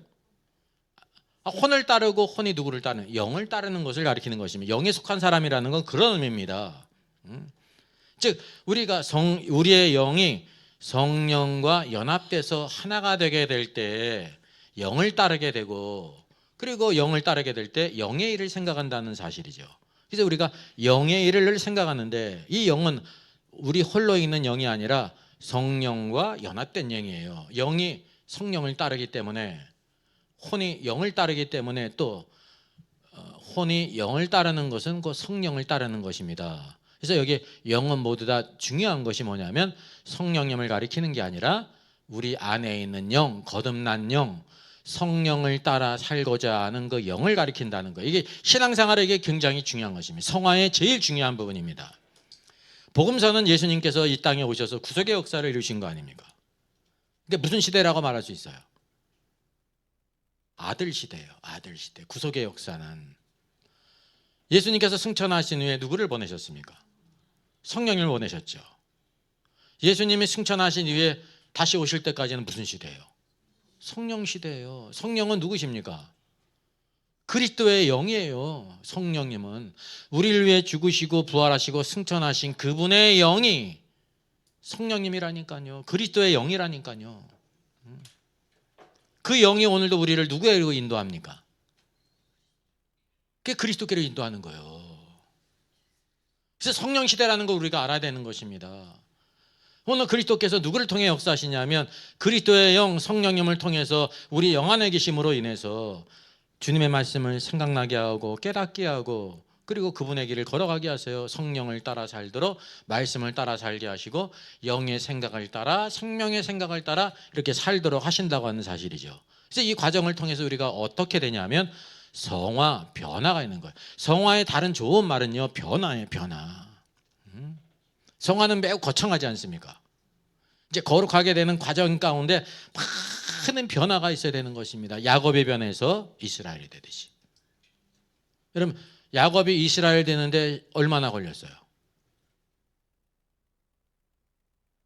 야곱의 집에서, 그 이삭의 집에서 살 때 변했어요? 안 변했어요? 안 변했잖아요. 라반의 집에서 고생할 때 변했어요? 안 변했어요? 안 변했잖아요. 에서 만날 때 변했어요? 안 변했어요? 안 변했잖아요. 조금씩 생각이 바뀌었는데 행동은 안 바뀌어. 그러니까 마지막 다 늙어져 쓰게 될 때, 바로에게도 축복하고 나오면서도 축복하고 그의 12 아들들에게도 어떻게 축복을 해요? 예언적으로 하나님의 뜻을 알아서 축복한다니까. 축복은요, 그냥 자기가 하고 싶은 말 막 하는 게 아니에요. 하나님의 뜻을 알고 사람을 알아서 그대로 그 성령을 따라 축복하는 거라니까요. 그게 변화된 사람. 오늘도 이게 성화의 과정입니다. 그래서 야곱을 변하게 하신 분이 누구십니까? 성령님이세요. 그냥 일반적으로 하나님인데 정확히 성령 하나님의 변화예요. 아브라함을 통해서는 아버지 하나님의 역사를 보고요, 이삭을 통해서는 아들 예수 그리스도를 보고요, 야곱을 통해서는 성령님의 역사래요. 성령님의 역사는 변화의 역사예요. 성화의 역사. 바로 로마서 8장은 그것을 우리에게 계속해서 보여주고 있는 것입니다. 자, 아까 보여드렸죠? 로마서 8장에 나타난 하나님의 생명의 4가지 방면이 있습니다. 4가지 방면.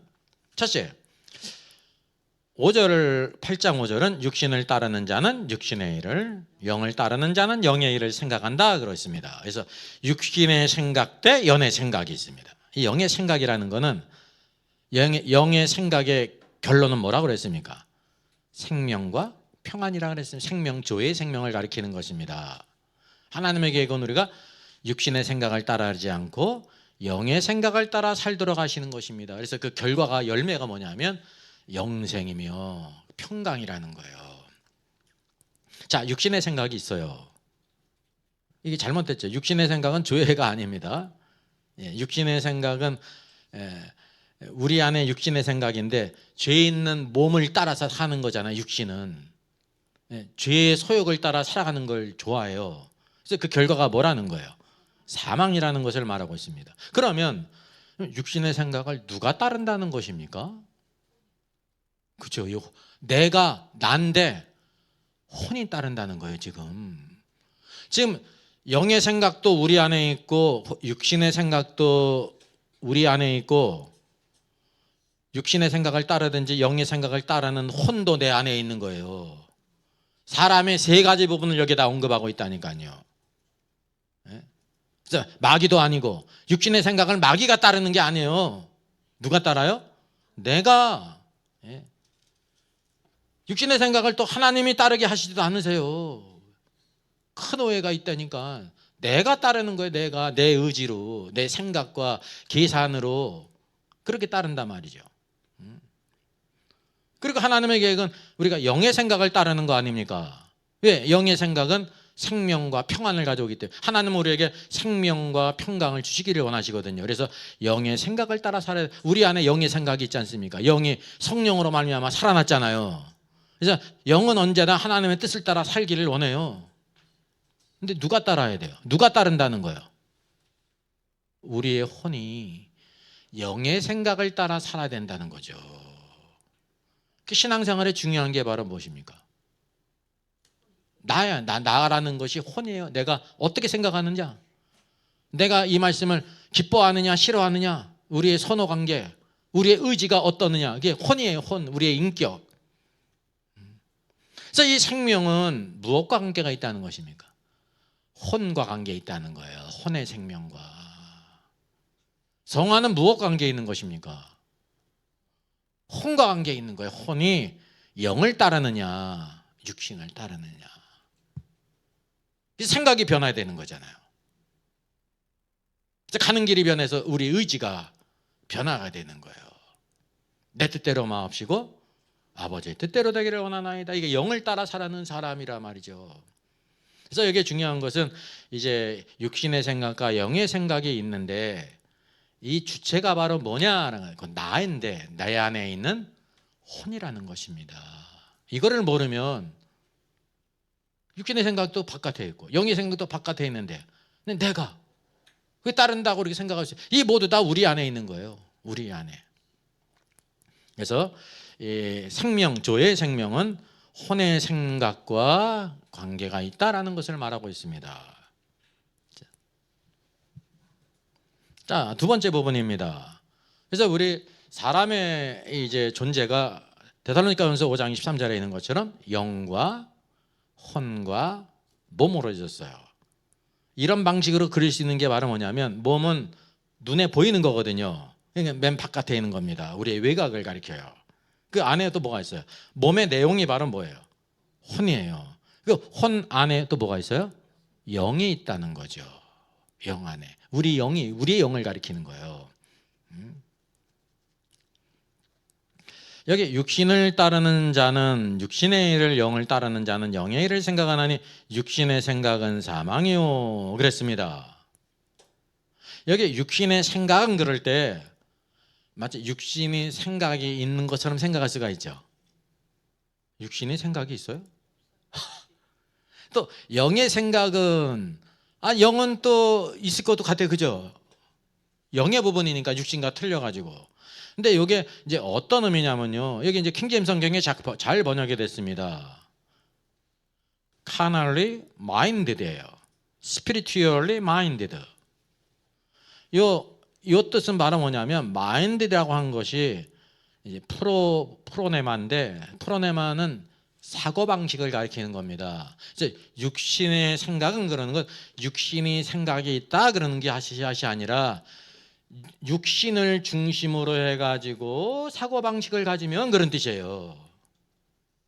육신을 중심해서 사고 방식을 가지면 영의 생각은 영을 중심으로 해가지고 사고 방식을 하면 그런 뜻이란 말이죠. 혼의 생각이 육신의 생각, 육신을 중심으로 해가지고 생각을 하면 사망이라는 것입니다.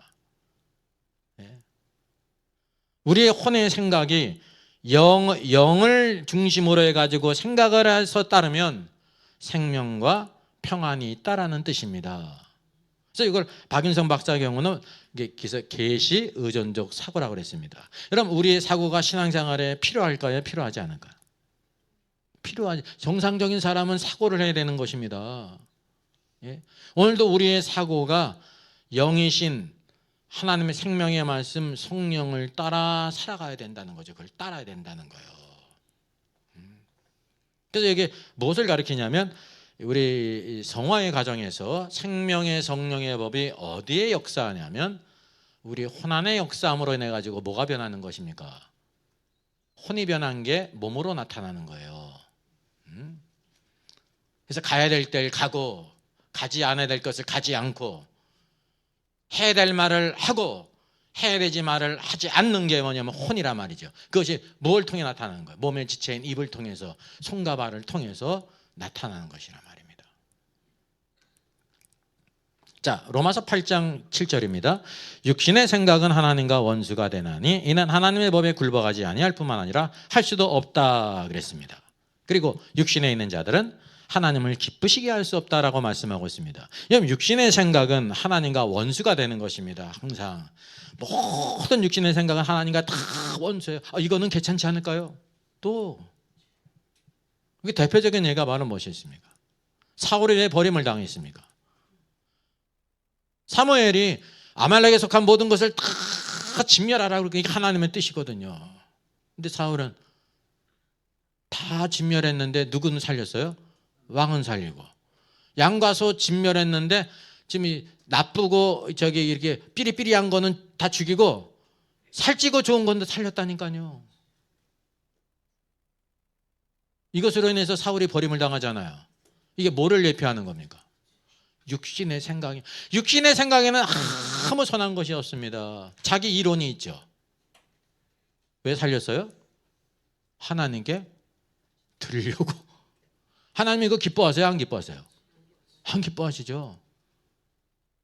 하나님이 다 진멸하라고 그랬거든요. 그게 핑계예요. 사실 핑계. 남겨둔 거 누구 때문에 남겨둔 거야? 자기 때문에. 자기가 자기의 영광과 부요로 삼으려고. 이게 바로 육신의 생각입니다. 육신 안에는 아무 선한 것이 없어요. 뭐가 선한? 하나님의 말씀만 선하다는 거예요. 하나님의 말씀이 생명이요 영이요 축복이기 때문에, 평강을 가져오기 때문에. 그래서 하나님은 여기 이제 원수가 된다고 말씀하고 있으면서 하나님은 뭘 가지고 있냐면 하나님의 법을 가지고 계세요. 그래서 우리가 하나님의 법을 따라 살아야 되는데 생명의 성령의 법이 항상 하나님을 기쁘시게 한다는 것입니다. 근데 육신에 있는 자들은 하나님을 기쁘시게 할 수 없습니다. 하나님께 드릴 게 아무것도 없습니다. 하나님을 오히려 대적하고 원수가 된다고 말씀하고 있단 말이죠. 오늘 하나님이 기뻐하시는 삶은 뭐냐면 에녹이 하나님과 300년 동행하다 하나님을 기쁘시게 하는 증거를 얻었잖아요. 그런 증거가 있는데 무엇을 따라 사는 삶입니까? 육신의 생각을 따라 살지 않고 영의 생각, 하나님의 말씀을 따라 사는 삶이 하나님께 연락되는 삶이라는 걸 우리에게 보여주고 있어요. 그래서 육신은 굴복도 안 하고 또 굴복할 수도 없다는 겁니다. 전혀 불가능하다는 거예요. 육신은 소망이 없기 때문에 항상 하나님께로부터 온 것만이 우리에게 영원한 소망이 있음을 보여주고 있습니다. 여러분, 이 대표적인 예가 있습니다. 창세기 6장을 보게 되면 노아 시대 때 그 사람들을 하나님께서 심판하신 이유가 있습니다. 창세기 6장 3절을 봅니다. 여호와께서 이르시되 나의 영이 영원히 사람과 함께 하지 아니하리니 이는 그 까닭은 그들이 육신이 됨이라. 그래서 그러나 그들의 날은 120년이 되리라 하시니라. 그들이 육신이 됐다고 말씀하고 있습니다. 육신이 플래시예요. 플래시. 여러분, 창조시에 하나님은 우리를 살아있는 혼이 되게 하셨습니다. 살아있는 혼이에요. 살아있는 혼은 반드시 뭐가 있어야 돼요? 몸이 있어야 돼요. 그리고 안에는 또 뭐가 있어야 돼요? 하나님의 영이 있습니다. 하나님의 영이. 근데 타락함으로 인해서 뭐가 됐어요? 이제 하나님이 온 세상 사람들을 다 쓸어서 진멸하시기를 할 때 사람이 뭐가 됐어요? 육신이 됐다는 것입니다. 육신이. 육신은 어떻다고 말씀하고 있습니까? 하나님의 법에 굴복도 안 하죠. 굴복할 수도 없어요. 그리고 심지어 하나님을 기쁘시게 할 수 없습니다. 소망이 없다는 것입니다. 그래서 이제 대표적인 것이 있는데 나의 영이 영원히 하나님과 사람과 함께 하지 아니하리라 이렇게 이제 번역됐어요. 이게 이제 완곡되게 번역됐는데 원문은 바로 무슨 뜻입니까? 나의 영이 My spirit shall not always strive with man. 나의 영이 사람들과 어떻게 하리라? 항상 싸우지 아니하리라, 다투지 아니하리라는 거예요. 하나님께서 사람과 다툰다는 것은 무슨 뜻입니까? 아직 소망이 있다는 거예요.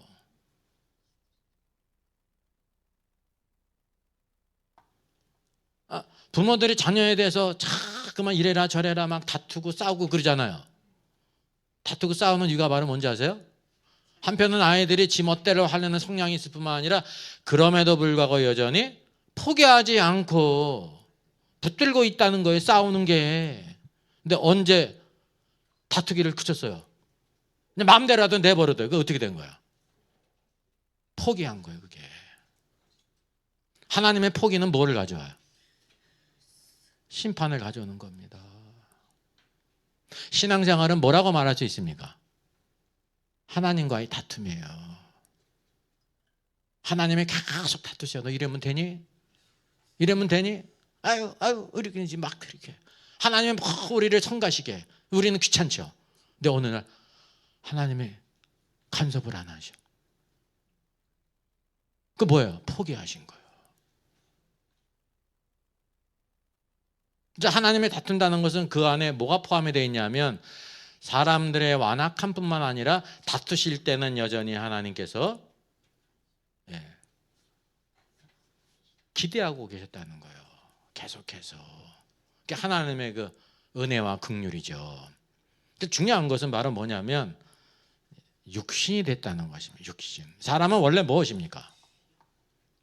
살아있는 혼입니다. 그리고 앞서서 홍수 심판의 그 근원이 있었는데 이 앞서서 창세기 6장 2절에는 하나님의 아들들이 사람의 딸들을 취하여 누구를 낳았어요? 네피림을 낳았어요. 하나님이 창조하지 않은 새로운 족속이 나왔습니다. 그것도 사람을 통해서, 사람의 딸들을 통해서. 그러니까 하나님께 보실 때 얼마나 이게 큰일입니까? 타락한 천사들은 하나님의 구원의 역사를 대적하는데 만약에 계속해서 이 네피림들이 그렇게 번성하게 된다고 하면 그 결과가 바로 무엇입니까? 성경은, 구약 성경은 우리에게 어떤 메시지를 해요? 첫 번째, 우리를 구원하실 메시아가 오실 것이다. 다윗의 자손으로. 아브라함과 다윗의 자손으로. 메시아의 대가 끊어지는 거예요. 다윗 때에도 신하들이 다윗을 싸움에 나가지 못하게 했습니까? 그 이유가 바로 무엇이었습니까? 다윗의 등불이 끊어질까? 왜? 예수 그리스도께서 다윗의 자손을 통해서 이 땅에 오시거든요. 악한 마귀, 타락한 천사들이 누구를 대적한 거냐면요, 멀리 그 목적은 예수 그리스도께서 사람의 아들로 이 땅에 오셔서 구속사역을 이루시는 것을 대적하기 위해서. 그래야 되니까 어떻게 되는 거예요? 그 여자의 후손들 끊기 위해서 네피림으로 이 땅을 완전히 채우기 위해서 역사했다는 거죠. 그래서 하나님께서 이 땅에 육신이 된 모든 사람들을 다 심판하신 것을 여기에 말씀해 주고 있습니다. 두 번째 부분입니다. 세 번째죠. 하나님의 생명의 네 번째 방면에 있습니다. 로마서 8장 9절로 10절에 나와 있습니다. 8장 9절 이제 첫 접속사가 우리 성경에 빠졌어요. 킹제임 성경에 있습니다. But 그러나 만일 너희 속에 하나님의 영이 거하시면 너희가 육신에 있지 아니하고 영에 있나니 누구든지 그리스도의 영이 없으면 그리스도의 사람이 아니라. 또 그리스도께서 너희 안에 계시면 몸은 죄로 말미암아 죽은 것이나 영은 의로 말미암아 살아있는 것이니라 라고 말씀하고 있습니다. 너희 속에 하나님의 영이 거하시면, 우리 영 안에 누가 거하세요? 하나님의 영이 거하세요. 하나님의 영 성령은 어디에 거하시냐면 우리 영 안에 거하시는 것입니다. 우리 안에 거한다고 할 때 우리 안 가운데서도 혼도 아니고 몸도 아니고 어디예요? 영 안에 거하신다고 말하고 있습니다. 그러면 우리가 육신에 있지 않고 영에 있다고 말씀하고 있습니다. 그러면서 누구든지 그리스도의 영이 없으면 그리스도의 사람이 아니라. 그래서 그리스도의 사람의 내적인 증거가 바로 무엇입니까? 하나님의 영, 그리스도의 영이 우리 안에 있어야 된다는 것이 내적인 것. 이 내적인 것을 무엇을 통해 알 수 있어요? 누구든지 성령으로 하지 않고는 예수님을 주라고 고백할 수가 없습니다. 증거가 있습니다. 그가 인격적으로 하나님의 말씀을 따라 예수님이 바로 메시아이십니다. 하나님의 아들이십니다. 나의 구주가 되십니다. 고백하는 사람. 그래서 누가 구원받았어요? 주 예수를 믿으라. 그리하면 너와 내 집이 구원을 얻으리라. 누가 구원받았어요? 간수장과 그 모든 가족들이 구원을 받았잖아요. 예? 그게 믿고 고백한 사람은 항상 바로 뭐냐면 세례를 주고, 세례 받은 사람은 구원받았는데 누가 임하셨어요? 그리스도의 영, 성령님이 임하셨단 말이에요. 그래서 그리스도인이 되는 것입니다. 내적인 것이. 그래서 여기 파란 것으로 표현했는데요. 하나님의 영, 또 그리스도의 영, 그리고 10절 그리스도. 이 셋은 다 무엇입니까? 동일한 분이세요.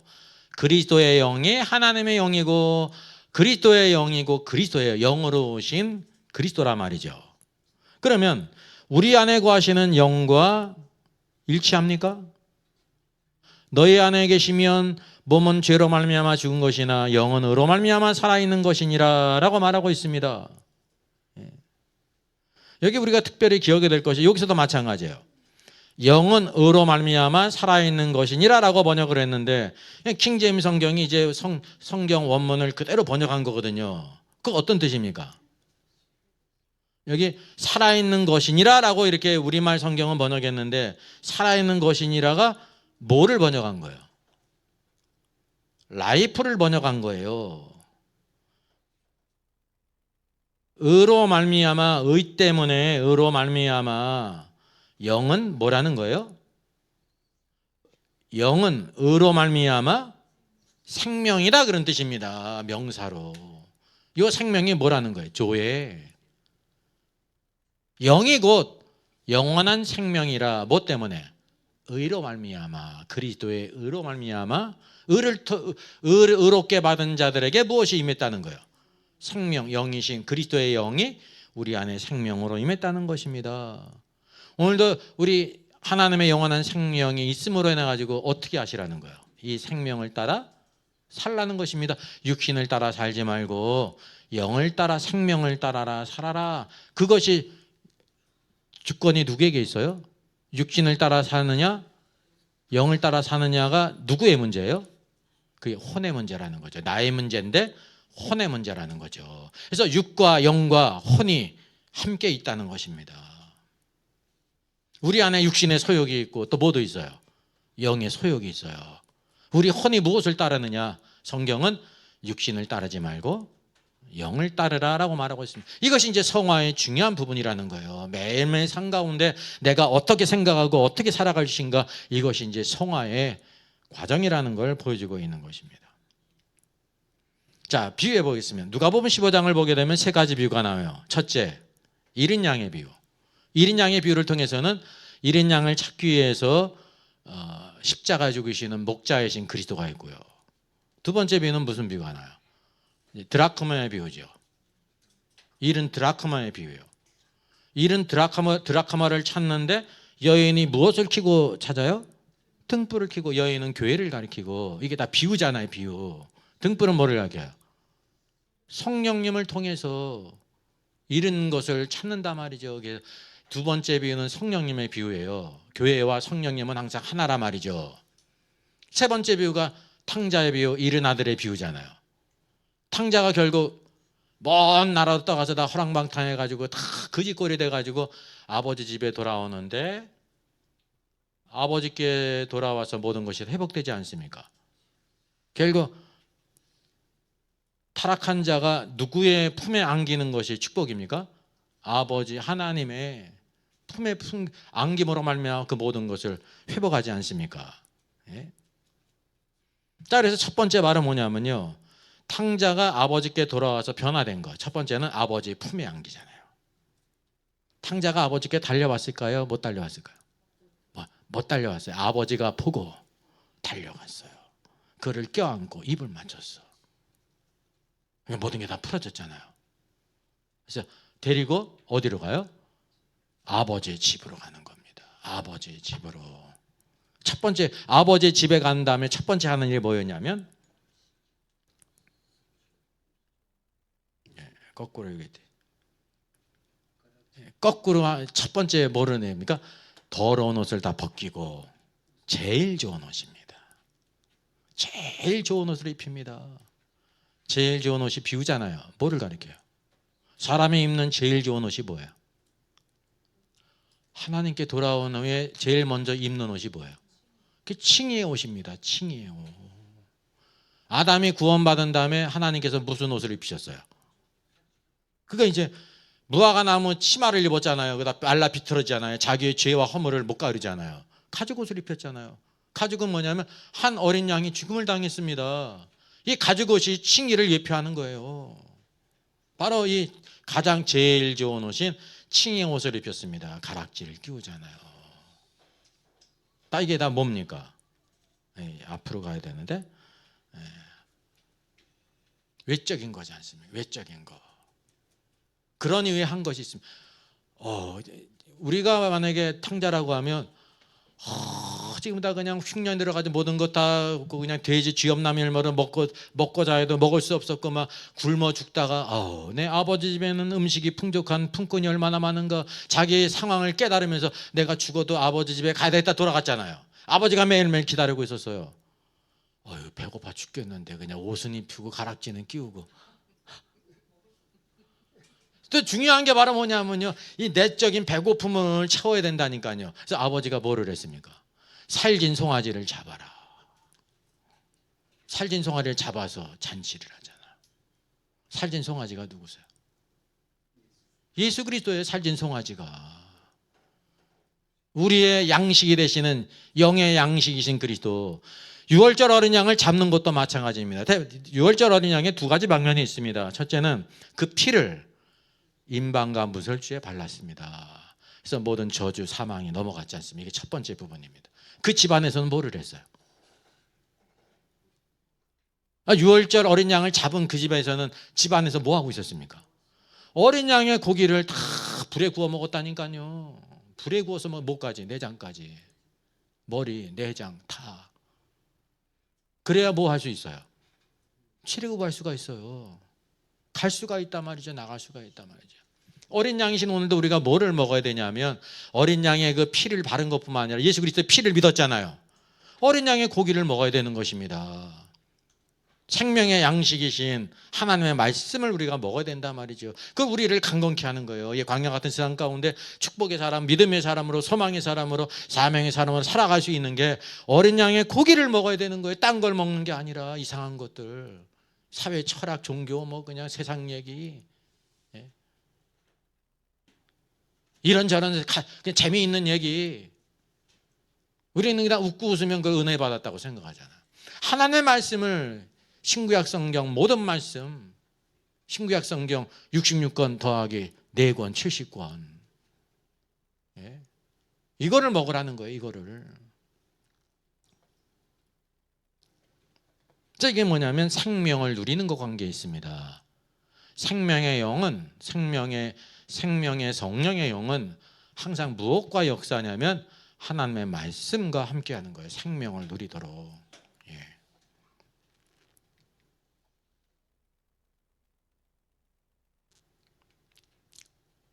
자, 넘어가야 되는데.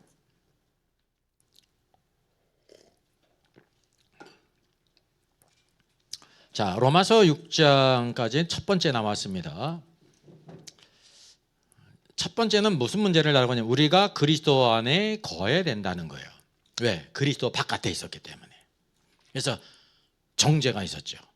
그래서 첫 번째 그리스도 안에 거하라는 것입니다. 이게 이제 로마서 6장의 문제거든요. 그래서 우리가 그리스도 안에 거하라. 영적으로 보게 되면 예수 그리스도를 믿는 사람들은 요것에 있는 것은 그리스도 안에 우리가 있어요. 그리스도 안에. 구약의 백성들은 그것이 무엇으로 나타났습니까? 구원받은 애굽을 떠나서 구원받은 이스라엘 백성들은 어디를 가야 돼요? 가나안 땅이요. 왜 가나안 땅에 들어가야 될까요? 그 땅 안에서 살아야 되는 거예요. 그 땅이 누구를 가리켜요? 그리스도 안에서 살아야 되는 거예요. 그리스도 안에서 사는 것은 무엇을 통해 할 수 있습니까? 두 가지입니다. 그 땅에 중심이 있는데 하나가 성전입니다. 하나님을 예배하는 것. 또 하나 있죠. 성이 있습니다. 성은 하나님의 통치를 가리켜요. 하나님의 통치 안에서 살아가는 것. 우리가 예수 그리스도를 하나님께 바르게 예배하는가? 둘째는 하나님의 통치, 말씀 안에서 다스림을 받고 살아가는가? 그게 그리스도 안에서 사는 것이란 말이죠. 로마서 8장은 두 번째 문제입니다. 만일 너희 속에 하나님의 영이 거하면이라고 말하고 있습니다. 칭의는 우리가 그리스도 안에 있다는 거잖아요. 그리스도 바깥에 있다가. 그러면 로마서 8장은 우리가 어디에 거해야 되냐면 너희 속에 하나님의 영이 거하시면, 우리 안에 누가 거하셔야 된다는 거예요? 하나님의 영이 거해야 된다는 사실이죠. 이게 두 번째 부분이에요. 그래서 이 그리스도의 영, 성령을 따라 우리의 혼이 순종하며 살아가는 삶을 살아야 된다는 거죠. 요한복음 15장 4절에 이렇게 말씀하고 있습니다. 순서가 동일해요. 내 안에 거하라. 내 안에 거하는 게 첫 번째예요. 나도 두 번째. 그러면 나도 너희 안에 거하리라. 내 안에 거하라는 것은 로마서 6장에 있는 것처럼 너희가 그리스도 바깥에 있었는데 그리스도 안으로 들어와라. 어떻게 들어와요? 믿음으로 들어오는 거예요. 이게 바로 칭의거든요. 칭의 받은 다음에 우리에게 성령님이 임하시는데, 하나님의 성 그리스도의 영이 임하시는데, 하나님의 영이 우리 안에 사시도록 혼이 순종해야 된다는 거죠. 그게 살아간다는 거죠. 아까 말씀드린 것처럼 하나님의 백성들이 가나안 땅에 약속의 땅에 들어가면, 땅에 들어가서는 반드시 두 가지 중요한 것이 있어야 그 땅에서 사는 사람입니다. 거기 성전이 있어요. 하나님을 예배함이 있고, 하나님과의 교제가 있고, 하나님의 통치, 왕국 안에서 살아가는 것입니다. 하나님의 법을 따라 살아가느냐의 문제라는 거죠. 그래서 나도 너희 안에 거하리라. 오늘도 우리의 삶 속에 뭐가 나타나야 돼요? 성전으로 예표된 하나님을 참되게 예배하는 것이 있어야 되고, 왕국, 성벽으로 예표된 하나님의 왕국 통치 안에서, 그분의 통치 안에서 살아가야 되는 것입니다. 그게 뭐예요? 하나님의 영이 우리 안에 거하시는, 살아가는 증거이라는 거죠. 자, 그리고 로마서 8장에 나타난 이제 마지막 하나님의 생명의 마지막 방면, 네 번째 방면입니다. 그게 로마서 8장 11절입니다. 이제 다 왔어요. 예수를 죽은 자 가운데서 살리신 이의 영이 너희 안에 거하시면 그리스도도 예수를 죽은 자 가운데서 살리신 이가 너희 안에 거하시는 그의 영으로 말미암아 너희 죽을 몸도 살리시리라 그랬습니다.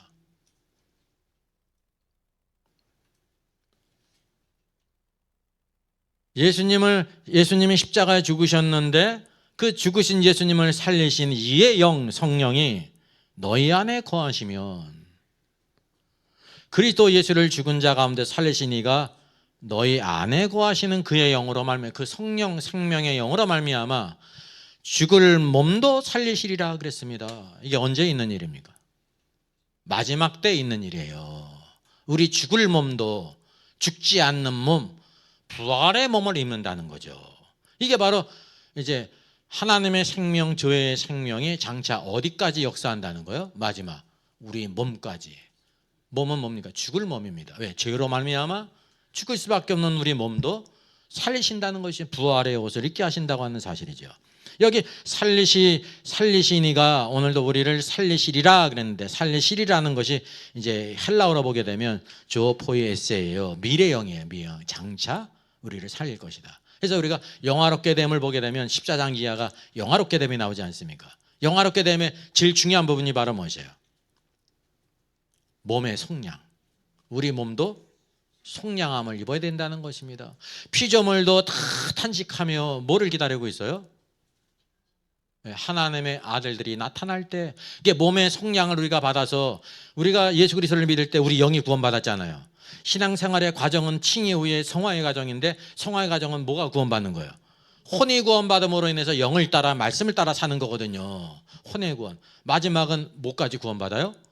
우리의 죽을 몸도 구원받습니다. 죽지 않을 몸을 입는다는 사실이죠. 이게 얼마나 놀라운 일입니까? 그때 우리가 뭐라고 부르는 거예요? 하나님의 아들들이라고 불려요. 하나님의 아들들이 되길 땐 더 이상 뭐 하지 않습니까? 하늘에 있는 천사와 같이 시집가고 장가가지 않아요. 생육하지 않습니다. 하나님과 같게 되는 거예요. 쉽게 하나님의 아들들이니까.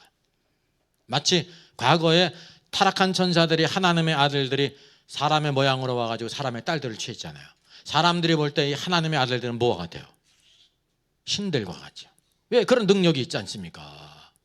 똑같이 생겼는데 하나님의 아들들은 이렇게 네피림처럼 거인이 아니에요. 똑같은 사람의 모양이에요. 근데 지혜가 있고 능력이 있잖아요. 그래서 신들이라고 부르는 거예요. 신들. 예? 그와 같이 된다는 거죠. 그때 하나님, 영원 가운데 하나님은 독생자밖에 없으셨는데 하나님의 구속의 경륜이 다 이룰 때에는 하나님이 누구를 가지십니까? 많은 아들들을 가지세요. 그래서 예수님이 구원받은 백성들, 제자들을 뭐라고 불렀습니까? 내 형제들,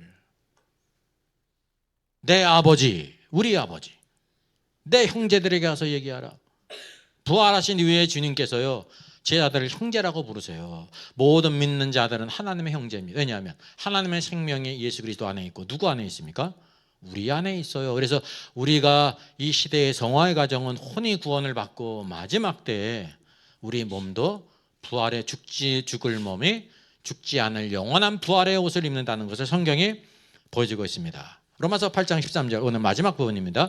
너희가 육신대로 살면 반드시 죽을 것이로되 영으로서 몸의 행실을 죽이면 살리니라고 말하고 있습니다. 죽이면 살 것이다 라는 것입니다. 그러면서 14절부터는 이제 하나님의 아들들이라고 부르면서 영화의 부분으로 들어가는 것입니다. 우리가 특별히 봐야 될 것이 우리가 이제 before, after, now가 있어요. 우리가 구원받은 다음에도 어떻게 살 가능성이 있어요? 이 before는 구원받았는데 변화되기 이전의 모습이에요. 육신대로 살 수가 있어요. 너희가 육신대로 살면, 너희가 구원은 받았지만은 지금 7장까지는 6장 이하에다 이제 그 칭의가 돼서 말했거든요. 여전히 너희가 육신대로 살 수 있다. 육신의 생각대로 살 수가 있잖아요. 살면 반드시 죽는다는 것입니다. 왜? 그 결과는 사망이기 때문에. 여기 죽음이라는 건 뭐를 가리킬까요? 육체의 죽음을 가리킬까요? 만약에 그랬으면 죽는 사람 얼마나 될까요? 네, 얼마나 될까요? 죽는 사람. 육신으로 살면 다 죽는 거예요. 그냥 끼끼끼끼 그냥 모르게 죽는 거예요. 확 쓰러져가지고. 그러면 영을 따라 사는 사람이 그래도 좀 많아지겠죠? 원인을 안다고 하면. 근데 그렇게 죽은 사람이 있어요? 없어요? 아무도 없어요. 즉 다시 말하면 육신대로 살면 반드시 죽는다는 것은 육체적인 죽음을 가리키는 것이 아니라 무슨 죽음이에요? 영적인 죽음입니다. 하나님과의 관계가 단절된 거예요. 성령의 교통이 중요한 것인데 이게 끊긴 겁니다. 육신으로 살기 때문에. 육신은 하나님과 원수잖아요. 하나님을 기쁘시게 할 수도 없잖아요.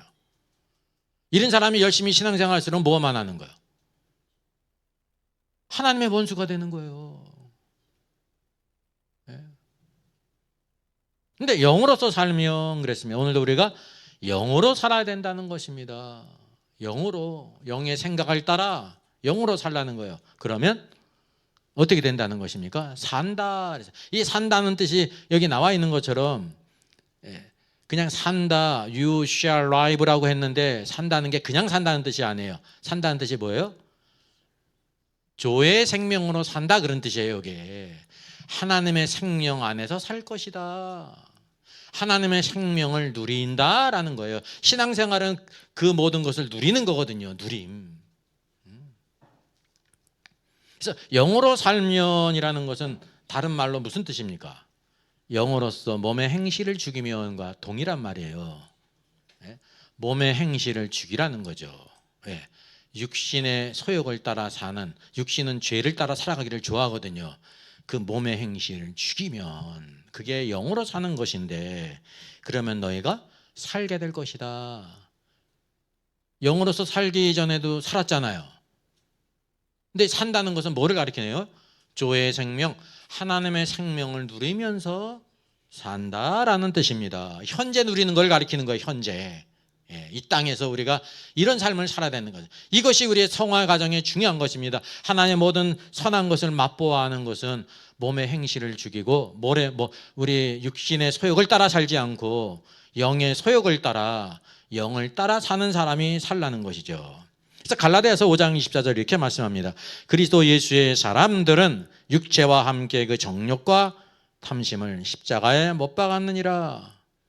몸의 행실을 죽인다는 것이 우리의 모든 정욕과 탐심을 십자가에 못 박으라는 것입니다. 어떻게?